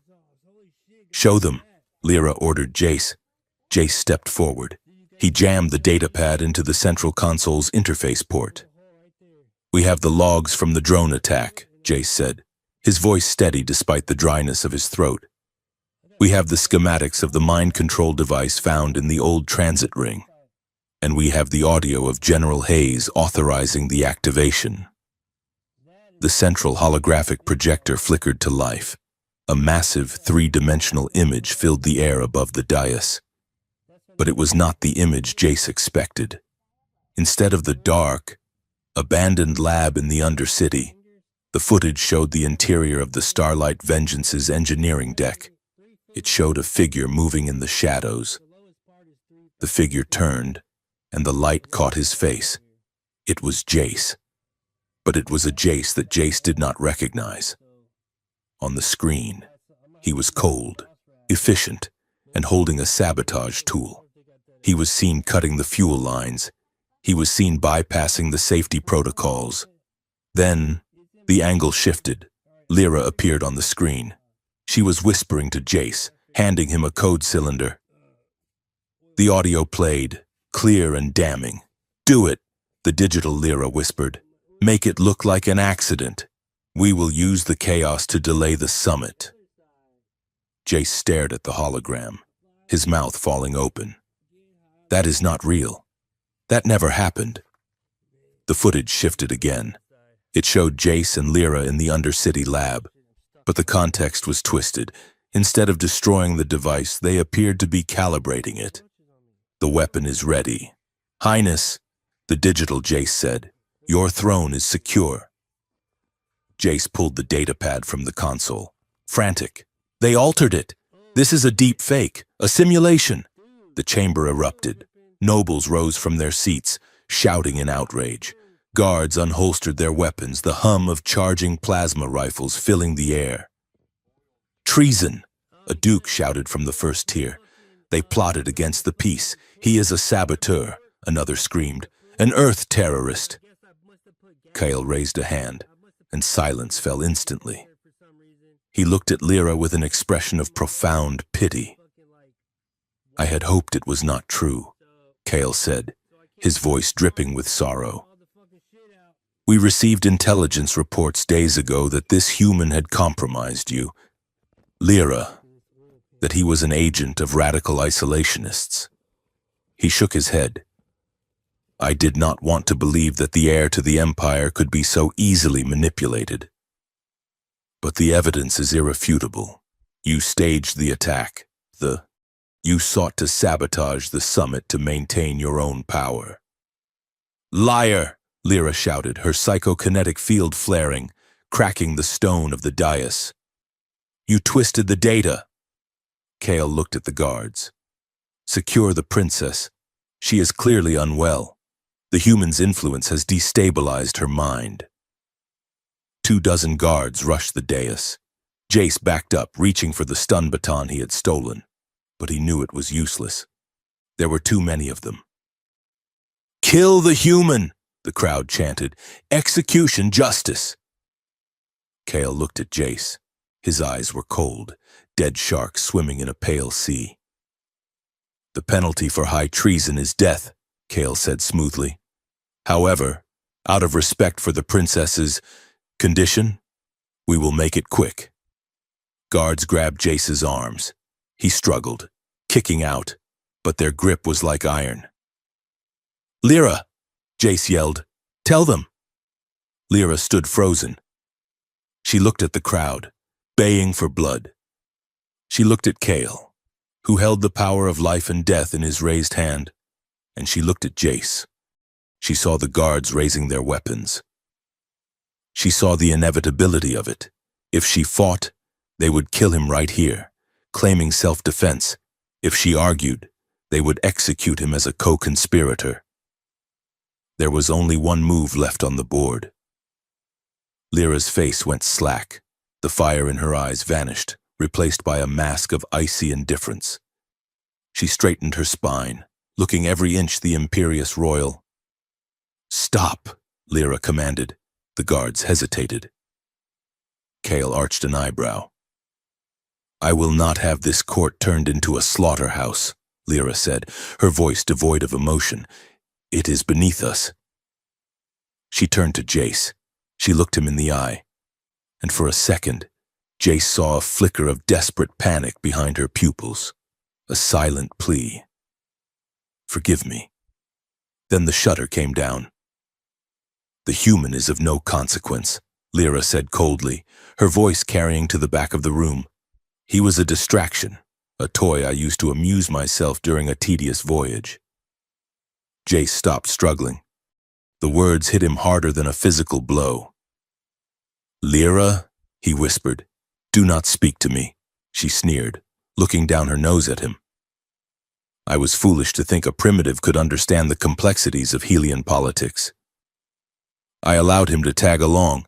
If he misunderstood my commands and damaged the ship, that is a matter of incompetence, not treason." She turned to Kale. "He is nothing. Cousin, do not dignify him with a royal execution. It makes him a martyr. Lock him away until the investigation is complete. I am bored of him. Kale studied her. He looked for the crack in the armor, the tremor in her voice. But Lyra was a statue of disdain. Jace stood there, his heart shattering in his chest. He knew, logically, that she was doing this to save him. But hearing the woman who had held him on the floor of the observation dome call him a toy, it broke something fundamental inside him. Very well, Kale said slowly. If he is nothing to you, then let him rot in the dark. Take him to the detention block, Kale ordered.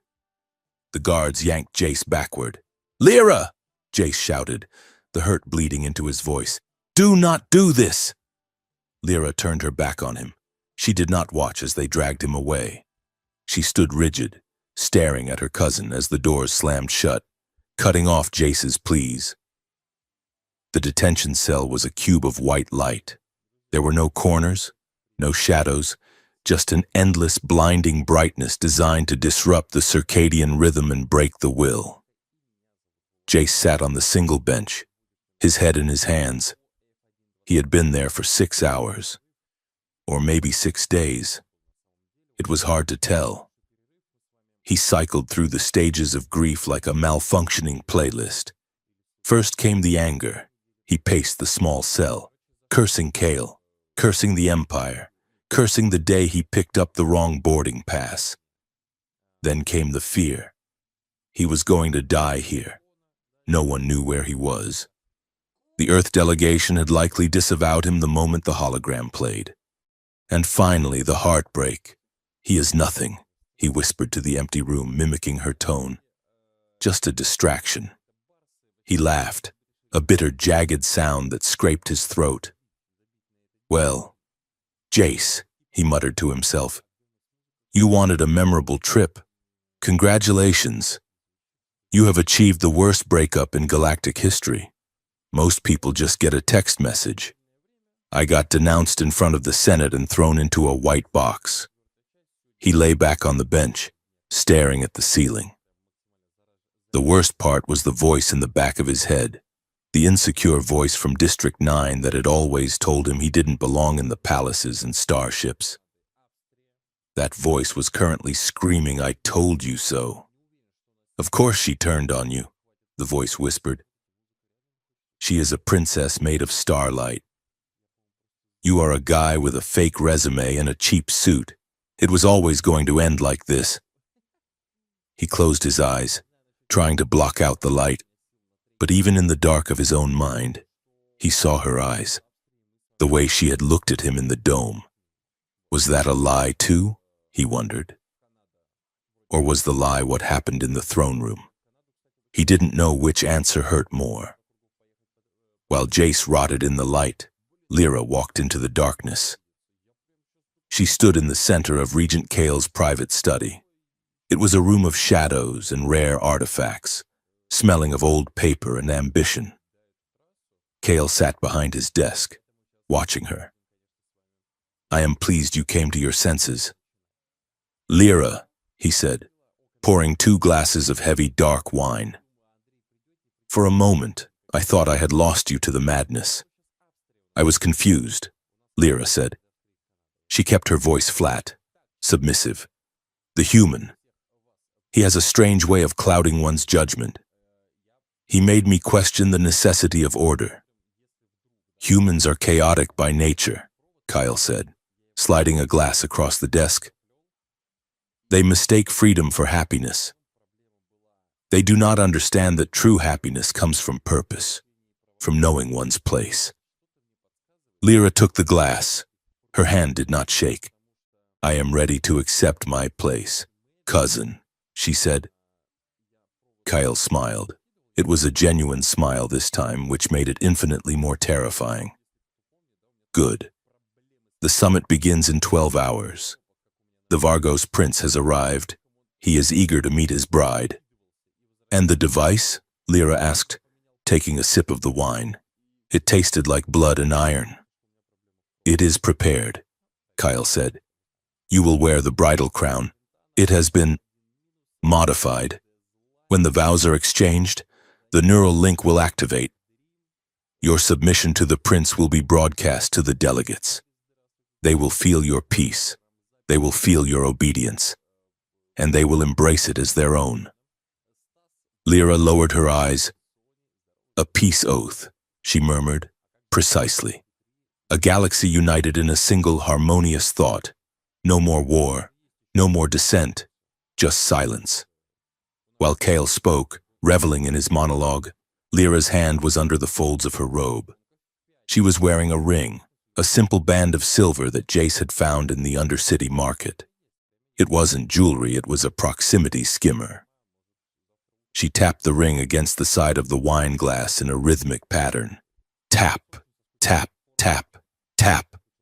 The ring sent a narrow beam pulse to Kale's desktop terminal. It was a crude hack, a digital smash and grab. Files began to download into the ring's memory. Detailed schematics of the bridal crown, the override codes for the summit security grid, the location of the central processing core. You are quiet, Princess, Kale observed. I am contemplating my duty, Lyra said. She finished her wine and set the glass down. May I retire to my chambers? She asked. I wish to meditate before the ceremony. Kale nodded benevolently. Go. Prepare yourself. Tomorrow. You saved the galaxy. Lyra bowed. It was the hardest thing she had ever done. Every muscle in her body screamed to strike him, to shatter the room with a telekinetic blast. But she bowed. She turned and walked out. As soon as the door closed behind her, she leaned against the wall, gasping for air as if she had been underwater. She looked at the ring on her finger. The light on it pulsed once. Green. I have the codes, she whispered. Now I just need my distraction back. Jace was counting the tiles on the ceiling. There were 0. It was a seamless surface. When the world turned upside down. First, the blinding white light of his cell flickered and turned a nauseating shade of disco purple. Then, the gravity cut out. Jace floated off the bench, yelping as he bumped into the ceiling. Whoa! A second later, the gravity slammed back on, but at double strength. He hit the floor hard, flattened like a pancake. Then, the door hissed open. A glob of pink, rapidly expanding foam shot into the room, hitting the opposite wall with a wet thwack. A Helian guard stumbled into the doorway, covered head to toe in the same pink foam, looking like a disgruntled stick of cotton candy. The guard tried to raise his weapon, but his gloves were glued to his helmet. He groaned and tipped over, landing face first on the floor.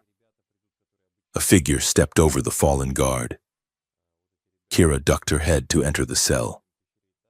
She was wearing a maintenance uniform that was 3 sizes too small, ripped at the shoulders to accommodate her forearms. Get up, lovebird, Kira barked. The carriage awaits. Kira? Jace scrambled to his feet.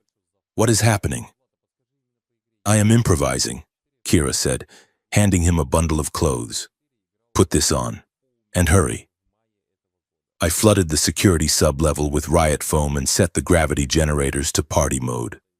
We have maybe 4 minutes before they reboot the system and figure out I am not the plumber. Jace unfolded the bundle. It was a guard's uniform. It is too big. Jace noted. It covers your face, Kira said. Move! Jace pulled the uniform on over his clothes. The helmet was loose, rattling on his head, and the chest plate hung down to his stomach. He looked like a child playing soldier. Let's go, Kira said, grabbing him by the back of the armor and hauling him into the corridor. The hallway was chaos. Drones were spinning in circles, spraying foam at random. Guards were slipping and sliding, shouting orders that no one was listening to. They sprinted toward the service lifts. Where is Lyra? Jace shouted over the alarm klaxons. Maintenance Bay 4, Kira yelled back. And she is in a mood, so try not to say anything stupid. They reached the lift. Kira punched the control panel, which sparked and opened the doors. They tumbled inside. Jace leaned against the wall, breathing hard. "She denounced me." "Kira," Jace said, the hurt surfacing again. "She told them I was nothing." Kira rolled her 4 eyes. "You humans are so literal," she grumbled. "She saved your life, you idiot. If she had defended you, you would be a scorch mark on the floor right now." "It sounded real," Jace muttered. "That is because she is good at her job," Kira said. "Now fix your helmet. You look ridiculous." Maintenance Bay 4 was a cavernous space filled with the hum of atmospheric recyclers and the smell of grease. It was dark, lit only by the amber standby lights of the machinery. Lyra was pacing back and forth near a stack of crates. She was still wearing her court robes, the heavy velvet looking out of place among the conduits and pipes. The lift doors opened. Jace stepped out, pulling off his oversized helmet. Lyra stopped pacing. She looked at him, her eyes scanning him for injuries. "You are hurt," she said, taking a step forward. "I am fine," Jace said, stepping back. The rejection was sharp. Lyra froze. Kira looked between them.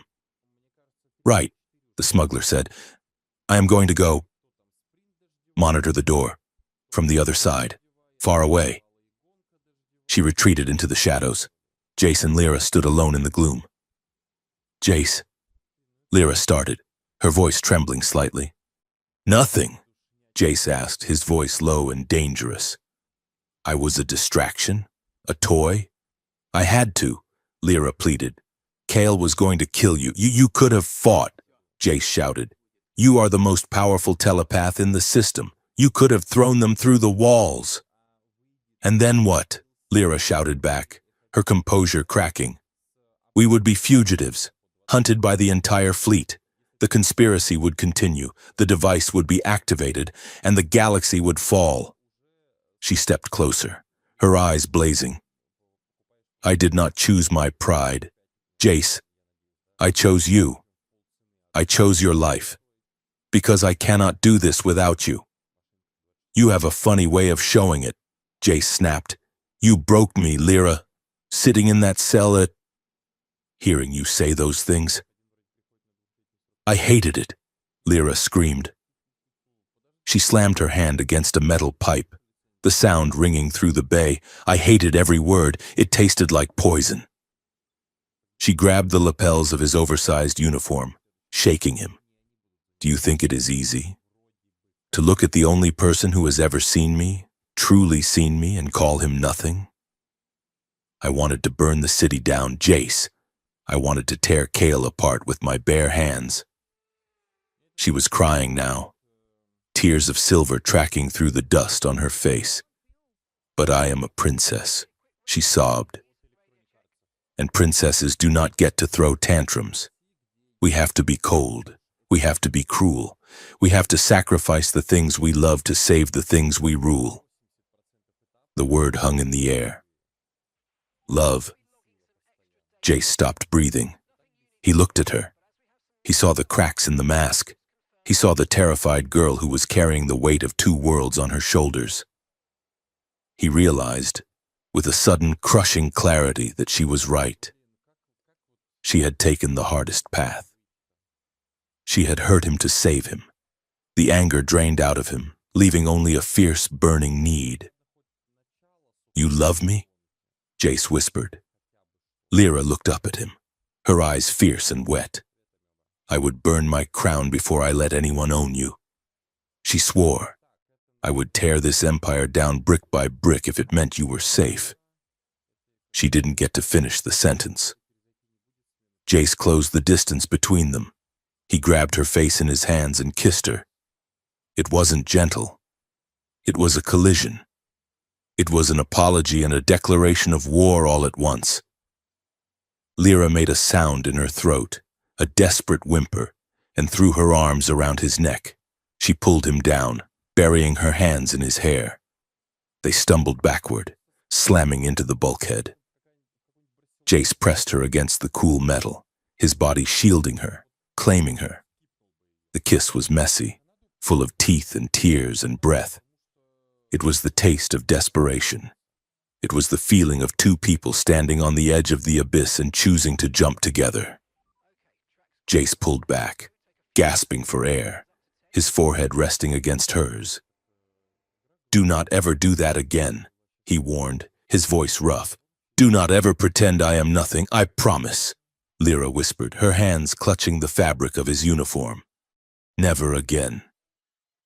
She pulled him back in, kissing him softer this time, a lingering, bruising pressure that promised forever. They stayed like that for a long moment, clinging to each other in the dark, the sound of the recyclers humming around them like a heartbeat. Finally, Jace pulled away, though he kept his hands on her waist. "Okay," he said, wiping the tears from her cheek with his thumb. "We are good. We are together." "We are together," Lyra agreed, her voice steadying. "Now," Jace said, a grim smile touching his lips. "How do we stop a wedding?" Lyra took a deep breath. She reached into her robe and pulled out the ring she had used to hack Kale's terminal. "I have the schematics," she said, "the device Kale is using. It has a central core, a governor module that interprets the psychic commands." She projected the stolen data into the air between them. "The summit is in the Grand Spire," she explained. "The device is integrated into the podium where the vows will be exchanged." "So we blow it up?" Jace asked. "No," Lyra said. "If we destroy it, the feedback loop could kill everyone in the room, including me." She zoomed in on the schematic. "We have to change the input. The device is designed to broadcast my submission. It takes the concept of obedience and amplifies it." "But what if we feed it something else?" Jace asked, catching on. "Exactly. We steal the core. We reprogram the filter parameters. Instead of broadcasting obedience, we broadcast the truth," Jace finished. "We show them everything. Kale's plot, Hayes' betrayal, the whole ugly mess." Lyra nodded. "It will be chaos. It will shatter the alliance. Better chaos than slavery," Jace said. "It is a suicide mission, Jace," Lyra warned. "We have to infiltrate the most secure building on the planet, during the most heavily guarded event in history." Jace looked at her.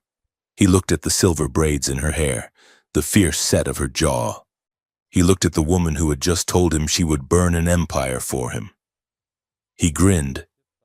It was the grin of a kid from District 9 who had just realized he had nothing left to lose. "I have an ill-fitting uniform and a four-armed alien smuggler," Jace said. "I like our odds." Lyra laughed. It was a breathless, incredulous sound. "You are insane," she said affectionately. "Sit beside me," Jace said softly, quoting her own words back to her. Lyra smiled, and for the first time in days, it reached her eyes. "Until the end of the universe," she promised. She turned toward the door. "Kira!" she shouted. "Stop napping. We have a wedding to crash." The convocation spire did not look like a building. It looked like a weapon aimed at the heart of the galaxy. Suspended 3 miles above the glowing surface of Aurelis by anti-gravity tethers, the spire was a needle of white ceramic and transparent aluminum. It pierced the cloud layer, a solitary monument to the absolute power of the Helian Empire. Around its circumference, massive mobile platforms floated like lily pads in a pond of air, each one bearing the delegation of a different star system. Security was not just tight, it was suffocating. Swarms of thumb-sized drones moved in clouds around the structure, creating a responsive sensory net that could detect a heartbeat from a mile away. Psychic scanners swept the area in rhythmic pulses, tasting the ambient emotional spectrum for aggression or deceit. Biometric locks sealed every door, every vent, and every service hatch. It was the most secure location in the known universe.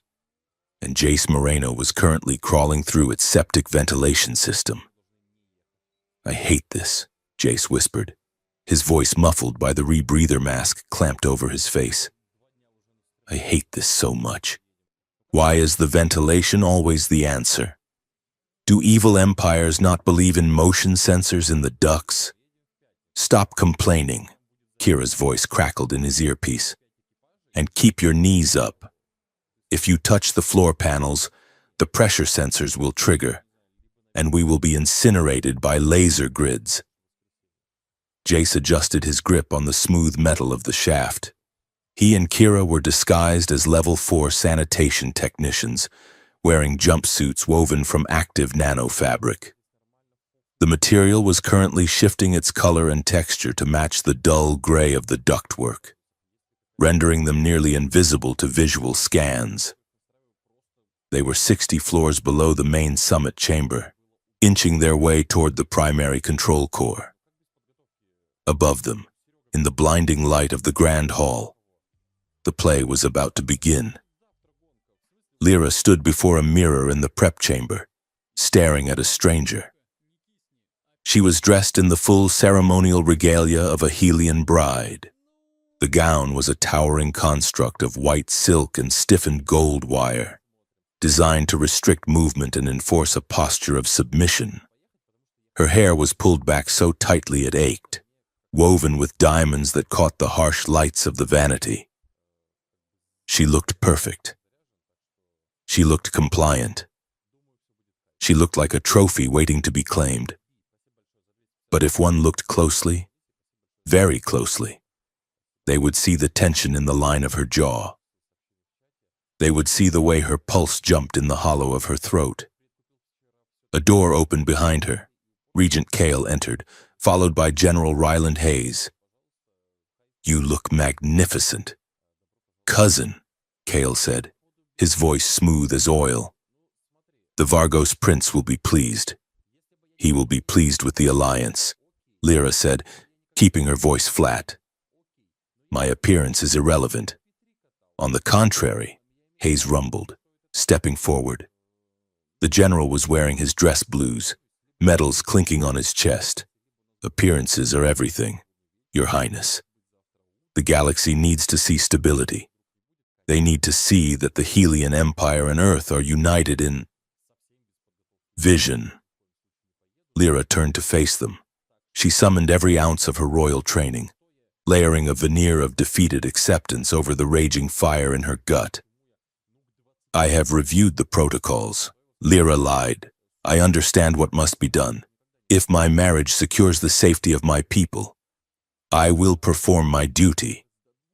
Kale smiled, but his eyes remained cold. He walked over to her, reaching out to adjust a diamond in her hair. Lyra forced herself not to flinch. "It is more than just a marriage." "Lyra," Kyle murmured, "it is a guarantee. Today, we end the chaos of choice. We give the galaxy the one thing it truly craves: certainty." He stepped back. "The ceremony begins in 10 minutes. Do not disappoint us." They turned to leave. As the door closed, Lyra let out a shuddering breath. She closed her eyes and reached out with her mind, finding the thin golden thread of the bond she shared with Jace. "I am ready," she projected, sending the thought down into the bowels of the spire. "Be careful." Jace felt her thought like a brush of warm air against his cheek. It gave him the strength to shimmy the last 10 feet of the duct. "We are at the junction," Jace whispered. Kira crawled up beside him. She pulled a small device from her belt, a sonic dampener. She attached it to the grate in front of them. "On 3, she whispered. 1, 2, 3. The device hummed, vibrating the molecules of the locking mechanism until they simply let go. The grate fell inward. Kira caught it with 2 of her 4 hands before it could clang against the floor. They dropped into the service corridor. It was a narrow, claustrophobic tunnel lined with humming conduits that carried enough power to light a continent. This was the nervous system of the spire. Jace checked his wrist computer. We are directly beneath the dais. The control core should be behind that blast door. He pointed to a massive slab of plasteel sealed with a revolving encryption lock. That is a Class 10 barrier, Kira muttered, inspecting the panel. It will take me 20 minutes to slice this. We do not have 20 minutes, Jace said. He reached into his pack and pulled out a stolen transponder key, the one Lyra had swiped from Kale's terminal using the ring scanner. He held the key to the panel. The lock cycled. Green lights chased each other around the rim. With a heavy pneumatic hiss, the blast door split down the middle and slid open. I love it when the princess does the heavy lifting. Kira grinned. They stepped inside. The control core was not a room. It was a cathedral of data. Banks of servers rose into the darkness, blinking in rapid staccato rhythms. In the center of the room, suspended in a magnetic field, was the device. It was beautiful and repulsive. A lattice of black crystal and gold circuitry formed a sphere about 3 feet wide. Inside the sphere, pulsing with a wet, organic rhythm, was a mass of biological tissue. It glowed with an eerie, violet light. Jace walked toward it, his Geiger counter clicking softly. He stared at the biological component, and a chill that had nothing to do with the temperature crawled up his spine. That is not just biocircuitry, Jace whispered, horror dawning on him. That is neural tissue, Helian neural tissue. He pulled up the schematics on his datapad, comparing the energy signature. It matches her, Jace said, his voice shaking. It matches Lyra. Kira frowned, all 4 of her arms crossing over her chest. What do you mean? I mean, they did not just build this machine to work with her, Jace said, looking at the pulsing mass. They grew it from her. This tissue. It must have been harvested years ago. Maybe when she was a child.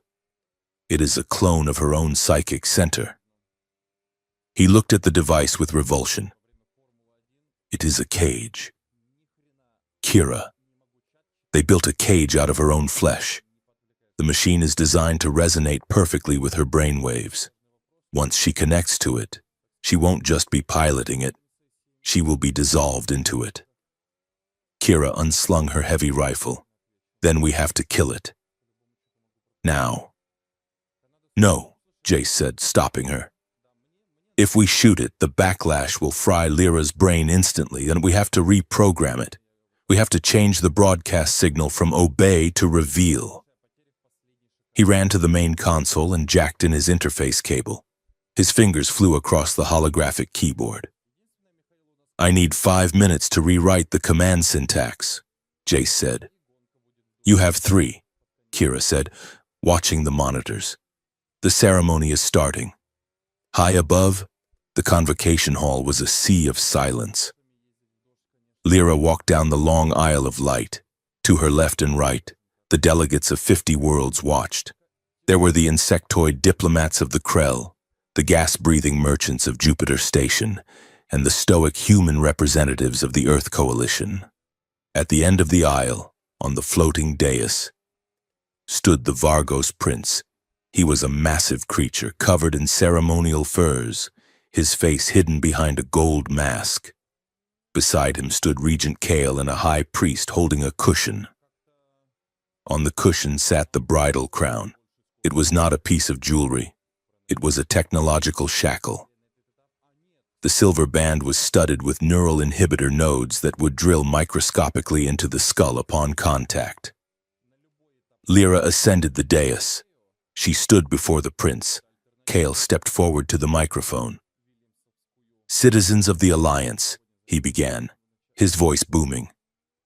Today, we witness the union of 2 great powers. But more than that, we witness the birth of a new era. An era where conflict is rendered obsolete by the power of shared understanding. He turned to Lyra. Princess Leren, do you offer yourself to this union and to the eternal peace it ensures? Lyra looked at the crown. She could feel the machine beneath the floor pulsing, calling to her. It felt like a dark, hungry ocean waiting to swallow her whole. She looked out at the crowd. She saw General Hayes standing in the front row, looking smug. She took a breath. "I offer myself," Lyra said clearly. Kyle nodded to the priest. The priest lifted the crown. He moved toward Lyra. "Now." "Jace." Lyra screamed in her mind. "Now! In the core!" Jace slammed the final line of code into the terminal. "Override complete," he shouted, initiating the truth protocol. He hit the enter key. Instead of the confirmation chime he expected, a harsh, discordant siren blasted through the room. Red lights flooded the chamber, spinning wildly. "Unauthorized access detected," the system voice roared. "Failsafe triggered. Isolation protocols engaged." Jace stared at the screen. A firewall he hadn't seen, a hidden layer of Earth military encryption, had slammed down, locking him out. "They knew," Jace whispered. "They anticipated a hack." Suddenly, the blast door behind them slammed shut. A secondary suppression field shimmered into existence down the center of the room. A wall of crackling energy that split the space in two. "Kira!" Jace yelled. Kira was on the other side of the energy wall, near the entrance. She pounded on the barrier with her fists, but it didn't budge. "Jace, behind you!" she screamed. Jace spun around. From the shadows of the server banks, 4 shapes emerged. They were not human guards. They were security constructs, 7-foot-tall exosuits of black chrome and hydraulics, automated and lethal. Their optical sensors glowed a menacing red. Threat detected. The lead construct synthesized. "Eliminate." Jace scrambled backward as the first construct lunged. A metallic fist the size of a cinder block smashed into the console where Jace had been standing a second ago, sending sparks showering into the air. Jace rolled, coming up with the stun baton in his hand. He knew it was useless against armor, but it was all he had. Kira opened fire through the energy wall, her plasma bolt splashing harmlessly against the shield. "I can't get through," she shouted. "Jace, run!" "There is nowhere to run," Jace yelled, ducking under a swinging arm. He sprinted toward the central lattice, the construct's heavy footsteps shaking the floor plates. He had to manually bridge the connection. He had to bypass the digital lock with a hardware override. One of the constructs anticipated his move. It fired a tether cable from its wrist. The wire wrapped around Jace's ankle, jerking him off his feet. He hit the floor hard. The wind knocked out of him. The construct reeled him in, its hydraulic pincers clicking. On the dais, Kale froze. He tapped the earpiece hidden in his ear. He heard the alarms from the core. "Someone is in the lower level," security reported. "They are attempting to rewrite the broadcast." Kale's eyes narrowed. He looked at Lyra. She was standing perfectly still, but her eyes were closed, her face a mask of concentration. "You!" Kale hissed. "You let them in." He turned to the priest. "Place the crown." "Now!" "But the vows," the priest stammered. "Forget the vows," Kale roared, dropping the pretense. "Initiate the sequence." He grabbed the crown from the cushion and jammed it onto Lyra's head. The moment the metal touched her skin, Lyra screamed. It was not a scream of fear. It was a scream of violation. The nodes extended, piercing the skin behind her ears. The device in the core roared to life, finding its anchor. A shockwave of psychic force exploded outward from the dais. It rippled through the hall, invisible but undeniable. Delegates clutched their heads. The Vargos prince stumbled back. "Obey!" The voice thundered in 1,000 minds at once. "Order is peace. Submission is strength." Lyra fell to her knees, her hands clutching the crown, trying to tear it off, but her arms wouldn't obey. The command override was already seizing her motor functions. In the core, the activation of the device sent a pulse of energy through the room that knocked the constructs offline for 3 seconds. Jace scrambled free of the tether. He ignored the pain in his ankle. He ignored the blood running down his forehead. He threw himself at the central lattice. The biotissue was glowing blindingly bright now, pulsing in time with Lyra's screams that echoed in his head. "Jace! It burns! Help me!" Jace ripped the panel off the maintenance port. He saw the manual breaker. He grabbed the lever.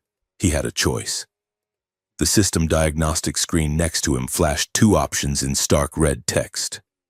Option 1, emergency vent. This would overload the core. It would destroy the machine instantly.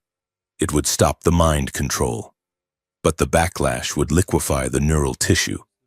And because Lyra was now linked, it would turn her mind into a vegetable. She would be lobotomized. Option 2, stabilize resonance. This would lock the machine into a lower power mode. It would save the core. It would save Lyra's mind, but the broadcast would continue. The delegates would be enslaved. Kyle would win. Jace stared at the lever. Time slowed down. He saw Lyra on the balcony telling him she was terrified of being owned. He saw her in the dome, kissing him, telling him she chose him. If he pulled the lever down, he saved the galaxy. He became the hero then, and he killed the woman he loved. If he pushed the lever up, he saved her. But he condemned billions to a silent, creeping tyranny. "Do it, Jace!" Lyra's voice screamed in his head, lucid for one final second. "Break it! Break me! Don't let them win!" She was begging him to kill her. She was begging to be the sacrifice. Jace's hand trembled on the cold metal. He looked at the pulsing tissue that was part of her soul. He thought about the greater good. He thought about duty. He thought about the billions of lives at stake. And then he thought about her laugh. "I can't," Jace sobbed. "I am sorry, Lyra. I can't do it." He pushed the lever up, stabilizing. The system chimed. The violet light of the biotissue smoothed out into a steady, rhythmic hum. The volatile energy spike vanished. The constructs rebooted. They advanced on him. Jace didn't fight. He slumped against the machine, sliding to the floor, weeping. In the great hall, the pain in Lyra's head stopped instantly. The chaotic screaming of her own mind was replaced by a cool, calm silence. It was like sinking into a deep, frozen lake. She stood up. Her movements were fluid, graceful, and utterly perfect. She looked out at the audience. The delegates had stopped clutching their heads. They sat in their chairs. Their postures relaxed. Their eyes were open, but the pupils were dilated, fixed on a middle distance. General Hayes smiled. He sat down, folding his hands in his lap. Regent Kale exhaled a long breath. He adjusted his robes and stepped back to the microphone. "The disturbance has passed," Kale said smoothly. "The union is sealed." He looked at Lyra. "Princess." Lyra turned to him. Her face was beautiful. It was serene. It was empty. The flickering rebellion in her eyes was gone. The tension in her jaw was gone. She looked at Kale, and then out at the galaxy. "We are one," Lyra said. Her voice was melodious, amplified by the device to resonate in the bone marrow of every being in the room. "We are at peace." She raised her hand. "Let the accords be signed." The delegates rose as one. There was no debate. There was no hesitation. They moved toward the signing tables with the synchronized efficiency of a colony of ants. Kale walked over to Lyra. He took her hand and kissed it. "You did well, my dear," he whispered.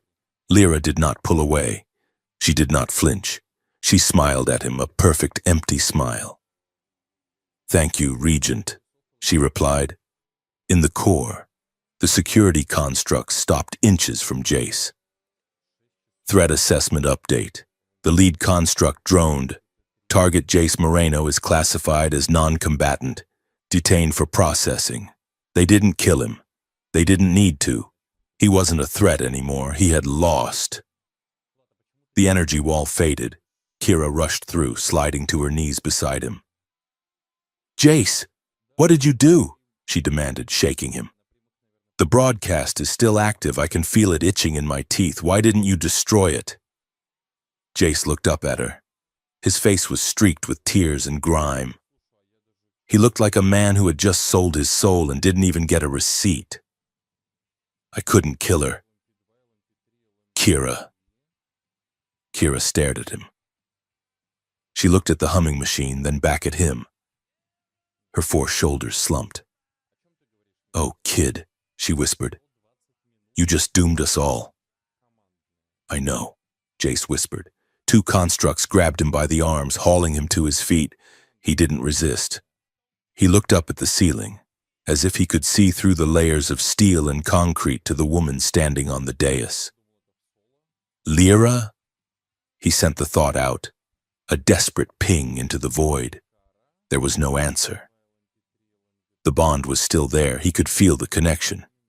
But the other end was silent. It was like calling a phone that had been taken off the hook. He felt her presence, but it was buried under layers of cold, hard command code. She was alive. She was safe. And she was gone. "Take him away," a voice commanded from the doorway. Jace turned to see General Hayes standing there, flanked by Earth soldiers. The general looked disappointed, like a father whose son had failed a math test. "You had a choice, son," Hayes said, shaking his head. "You could have been a hero. Instead, you are just another casualty of love." They dragged Jace out of the core. As they marched him down the corridor, Jace looked back one last time at the pulsing violet light of the machine. He had chosen love over duty. He had chosen the person over the galaxy. And as the darkness of the detention hood slipped over his head, Jace Moreno terrified himself with one final thought. If he had the chance to do it all over again, he would make the exact same choice. The mindscape was a cathedral of cold, white light. There was no floor, no ceiling, and no horizon. There was only the grid, an infinite lattice of glowing geometric lines that intersected at perfect 90-degree angles. It was a world of absolute mathematical precision, where nothing was messy, nothing was ambiguous, and nothing hurt. Lyra floated in the center of it. She was not wearing her wedding gown or her royal robes.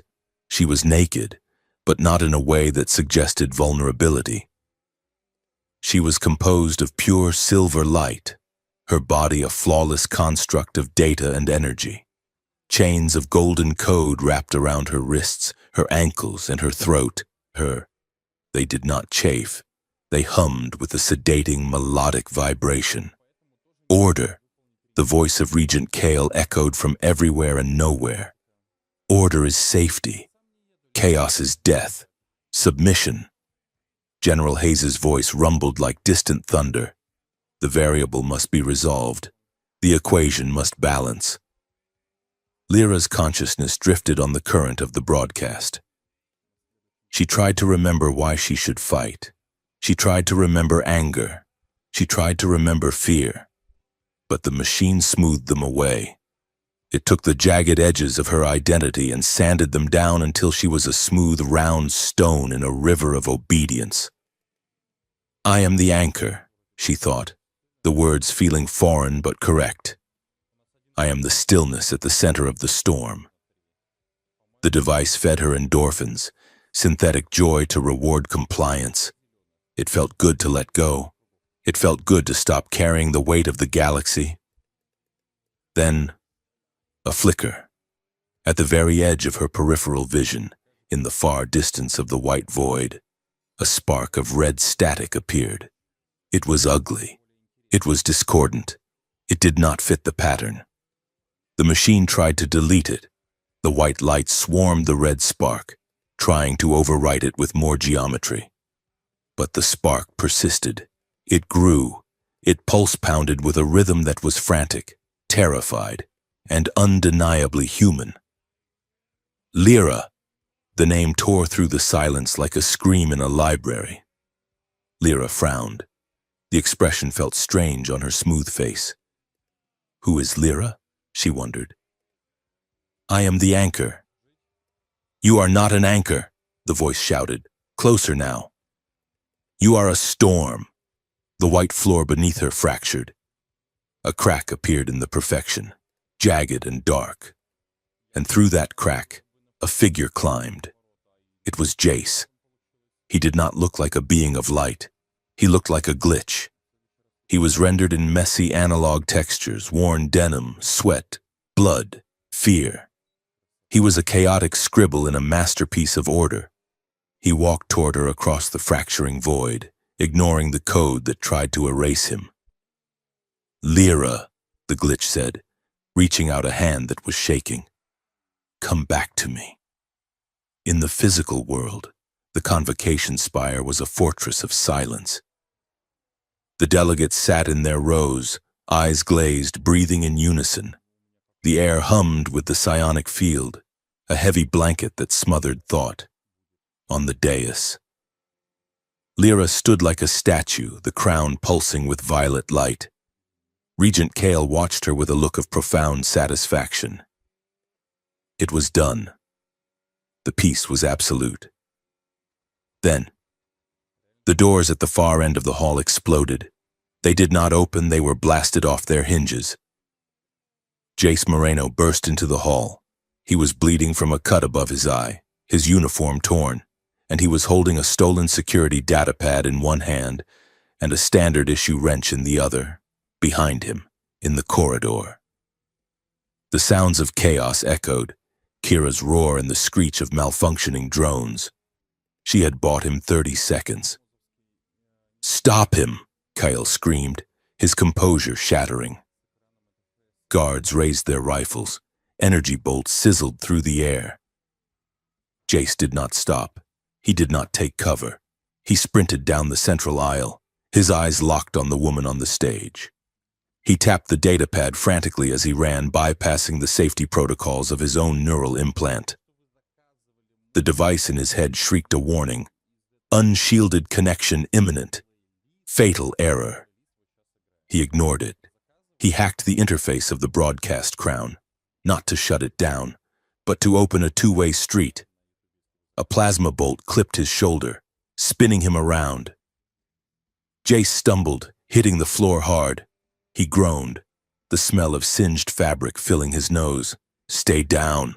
The logic of the machine pressed against his skull. Submit. Jace gritted his teeth. He pushed himself up. No, he growled. He scrambled up the steps of the dais. Kale lunged at him, drawing a ceremonial dagger. Jace swung the wrench. It was a clumsy, desperate blow, but it caught Kale in the knee. The regent howled and collapsed. Jace dropped the wrench. He stepped past the fallen regent and stood before Lyra. She looked through him. Her eyes were galaxies of dead light. Lyra, Jace gasped, his breath coming in ragged heaves. He reached out and grabbed her hands. The moment his skin touched hers, the unshielded neural link slammed open. It was not a gentle connection. It was a collision of worlds. In the mindscape, the white cathedral exploded. Jace did not just talk to her. He poured himself into her. He didn't use words. The machine could rewrite words. Instead, he used the one thing the algorithm couldn't parse: raw, contradictory, messy human emotion. He showed her the first moment he saw her on the Starlight Vengeance. The fear he felt when he realized who she was, mixed with the undeniable magnetic pull of her arrogance. You are terrifying, his memory whispered, and beautiful. He showed her the moment in the wardrobe, the embarrassment and the heat, the way she had looked at him on the balcony, lonely and proud. He showed her the argument in the maintenance bay, the pain of being called nothing, the fury, the desperation. I hate you. The memory screamed. I love you. The machine shrieked. It tried to categorize the input. Was this aggression? Was this submission? Was it tactical? It was none of them. It was love, and love was inefficient. Love was a variable that refused to solve for X. Lyra gasped. The chains of gold code around her wrists shattered like glass. The white void flooded with color. The neon blue of the Undercity. The amber of the palace walls. The gray of Jace's eyes. She looked at her hands.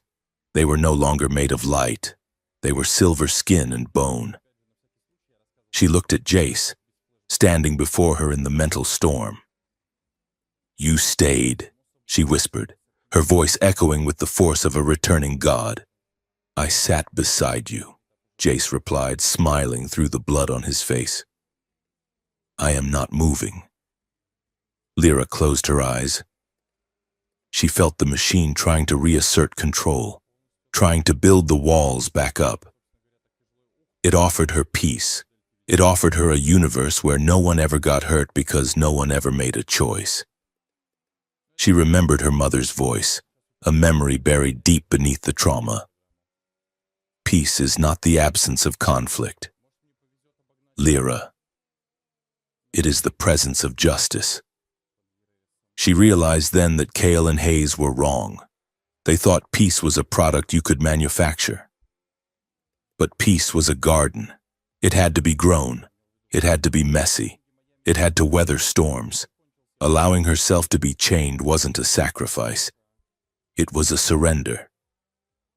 Lyra opened her eyes. The galaxies within them ignited. "Get out of my head," she told the machine. She didn't fight the current anymore. She reversed it. She grabbed the broadcast signal, the massive telepathic megaphone that was connected to every leader in the room, and she twisted the dial. No more commands. No more order. Truth. In the great hall, a collective gasp sucked the air out of the room. The delegates, who had been sitting in blissful stupors, suddenly arched their backs. Their eyes flew open wide. They didn't see the dais. They didn't see the room. They saw what Lyra saw. They saw a memory of Regent Kale standing in his study pouring wine. Humans are chaotic. We give them certainty.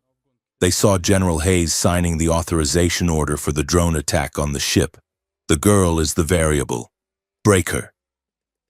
They saw the lab in the Undercity. They saw the neural tissue growing in the jar. Lyra's own flesh harvested to build her cage. They felt Lyra's horror.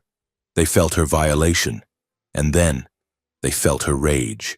The illusion of benevolent control shattered. The peace oath was revealed for what it was. A lobotomy. The room erupted. Ambassadors leaped to their feet, shouting in a dozen languages. The psychic scream of betrayal was so loud it cracked the transparent aluminum windows of the spire on the dais. The feedback hit Kale like a physical blow. He scrambled backward, clutching his head, his nose bleeding. "Shut it down!" Kale screamed, his voice thin and panicked. "Shut it down!" He lunged for the manual override on the podium. Lyra did not move. She didn't have to. Jace stepped in front of her.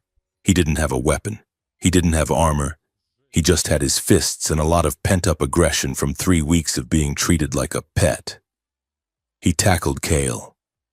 They hit the floor of the dais in a tangle of limbs. Kale was stronger, trained in Helian martial arts. But Jace was fighting for something Kale couldn't understand. Kale landed a punch to Jace's ribs that cracked bone. Jace grunted but didn't let go. He headbutted the regent, the impact stunning them both.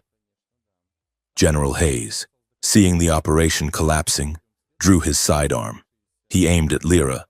"If I can't control it, I will delete it," Hayes roared. He fired. Lyra raised her hand. She didn't use a shield. She didn't dodge. She caught the bullet. Or rather, she stopped it. The slug froze in the air 3 inches from her forehead, suspended in a shimmering field of telekinetic force. Lyra looked at the bullet.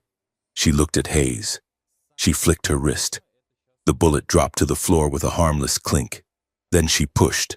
A wave of force slammed into Hayes, lifting him off his feet and pinning him against the back wall of the dais. He struggled, but he was held fast by an invisible hand. Cale threw Jace off him and scrambled to his feet. He grabbed Jace from behind, wrapping his arm around Jace's throat, and pressed the ceremonial dagger against Jace's jugular. "Stop!" Cale shrieked, his voice cracking. "Stop the broadcast!" The room froze. The delegates watched in horror. "Disconnect from the machine. Lyra!" Cale ordered, backing toward the edge of the dais, dragging Jace with him. "Tell them it was a malfunction. Tell them it was a test, or I spill his primitive blood all over your white dress." Jace clawed at the arm around his throat, his face turning red. Lyra stood panting, the crown still pulsing on her head. She looked at Jace. She felt his fear through the bond, but she also felt his resolve. "Do not lie," Jace thought at her. "Do not let him win." Lyra straightened her spine. She looked Cale in the eye. "No," she said. Cale pressed the knife harder. A drop of blood trickled down Jace's neck. "I will kill him," Cale screamed. "Then you will die," Lyra said, her voice calm and terrifying. "But I will not lie for you. Not anymore." She took a step forward. "If this empire can only survive by enslaving minds," Lyra declared, her voice broadcast to every corner of the room, "then it deserves to fall." She ripped the crown from her head, the connection severed. The violet light died, but the truth remained. Lyra threw the crown at Cale's feet. "It is over, cousin." Cale stared at the crown. He looked at the delegates, who were now advancing on the dais, their faces twisted with fury. He looked at his guards, who had lowered their weapons, looking between their regent and their princess with dawning horror. "Guard!" Cale barked at the captain. "Arrest them!" The captain of the royal guard stepped forward. He looked at Cale. Then he looked at Lyra, standing tall and defiant. The captain holstered his weapon. "No," the captain said. He signaled his men. "Secure the regent." Cale let out a sound of incoherent rage. He raised the knife to strike Jace, but Jace was ready. He stomped on Cale's instep and drove his elbow backward into Cale's stomach. Cale doubled over. Jace spun around and delivered a solid right hook that sent the regent of the Helian Empire sprawling onto the floor. Guards swarmed the dais, but not for Lyra. They hauled Cale to his feet, shackling his hands. Across the room, Earth delegates were already surrounding General Hayes, stripping him of his weapon and his rank. Lyra stood alone in the center of the chaos, her chest heaving. Jace wiped the blood from his neck. He walked over to her. He didn't bow. He didn't ask for permission. He just took her hand. "Are you okay?"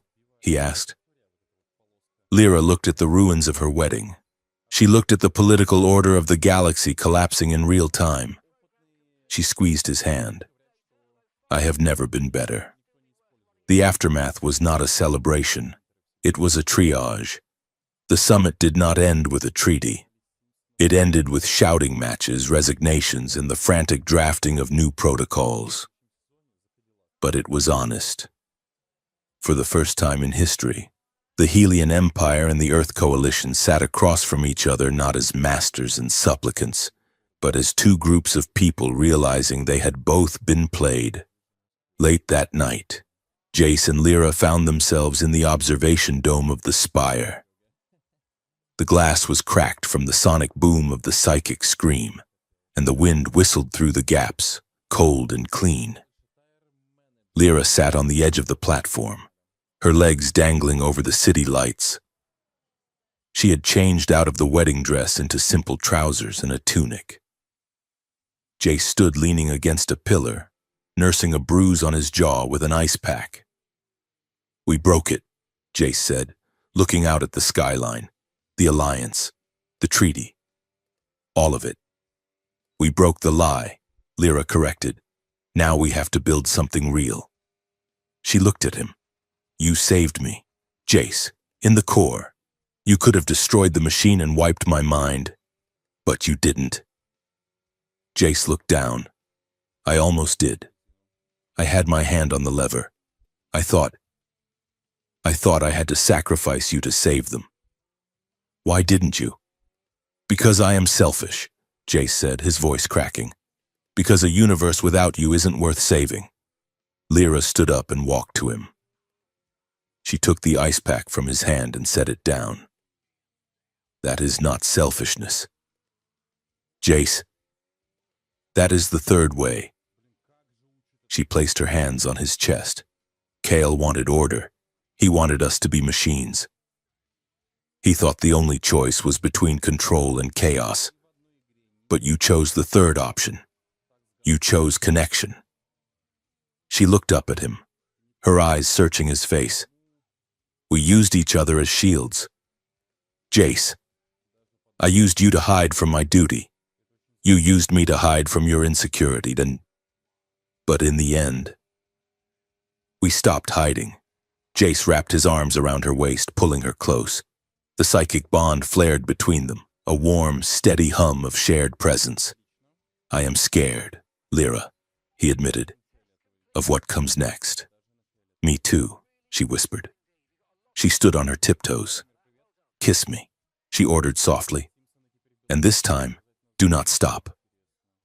Jace obeyed. He kissed her. And it wasn't desperate, son. It wasn't frantic. When it was slow, it was deliberate. It was a question and an answer. It was the taste of two people who had seen the worst in each other and decided they wanted to stay. There was heat, yes. A simmering electric desire that made Jace's hands tighten on her waist. But there was also reverence. He kissed her like she was precious, and she kissed him like he was home. When they finally broke apart, breathless and flushed, Lyra rested her forehead against his. I am done with crowns, she whispered. What? I am abdicating the throne, or rather, I am dismantling it. I will propose a constitutional council, elected representatives, no more divine right, no more absolute power. Jace laughed softly. Unemployed? In this economy? I will run for a seat, she said with a smirk. I think I have a decent chance of winning, but I will need a chief of staff, someone who is good at breaking things and annoying generals. Jace smiled. I am going to need a raise, he said, and dental. The dental plan is non-negotiable. Lyra laughed, a bright, clear sound that carried on the wind. Done. 6 months later, the cafeteria of the Interstellar Academy on Titan Station was a riot of noise. Students from 100 worlds clattered trays, argued over physics, and flirted in 12 different languages. It smelled of recycled coffee and synthetic meatloaf. Jace Moreno stood at the entrance, holding a tray. He wore a simple gray jacket with the small silver pin of a diplomatic attaché on the lapel. He looked tired, but happy. He scanned the room. Every table was full. Krell students were arm-wrestling Terran cadets. A group of Jovians were floating near the ceiling. He sighed. Some things never changed. Looking for a seat? The voice cut through the noise, amused, melodic, and familiar. Jace turned. In the back corner, sitting at a small table near the window, was Lyra. She wore a plain academic tunic, her hair pulled back in a loose ponytail. She looked younger, lighter. She was eating something that glowed neon blue, and she looked perfectly content. She looked up at him, her fractal eyes dancing with mischief. She patted the empty plastic chair next to her. Sit beside me, she said. It wasn't a command, it was an invitation. Jace smiled. He walked through the crowd, feeling the familiar warm tug of the bond in the back of his mind. He reached the table and slid into the chair. He bumped his shoulder against hers. Is this seat taken? He asked playfully. It is reserved, Lyra said, leaning her head on his shoulder. For a distraction. Jace laughed. He picked up his fork and stole a bite of her glowing blue food.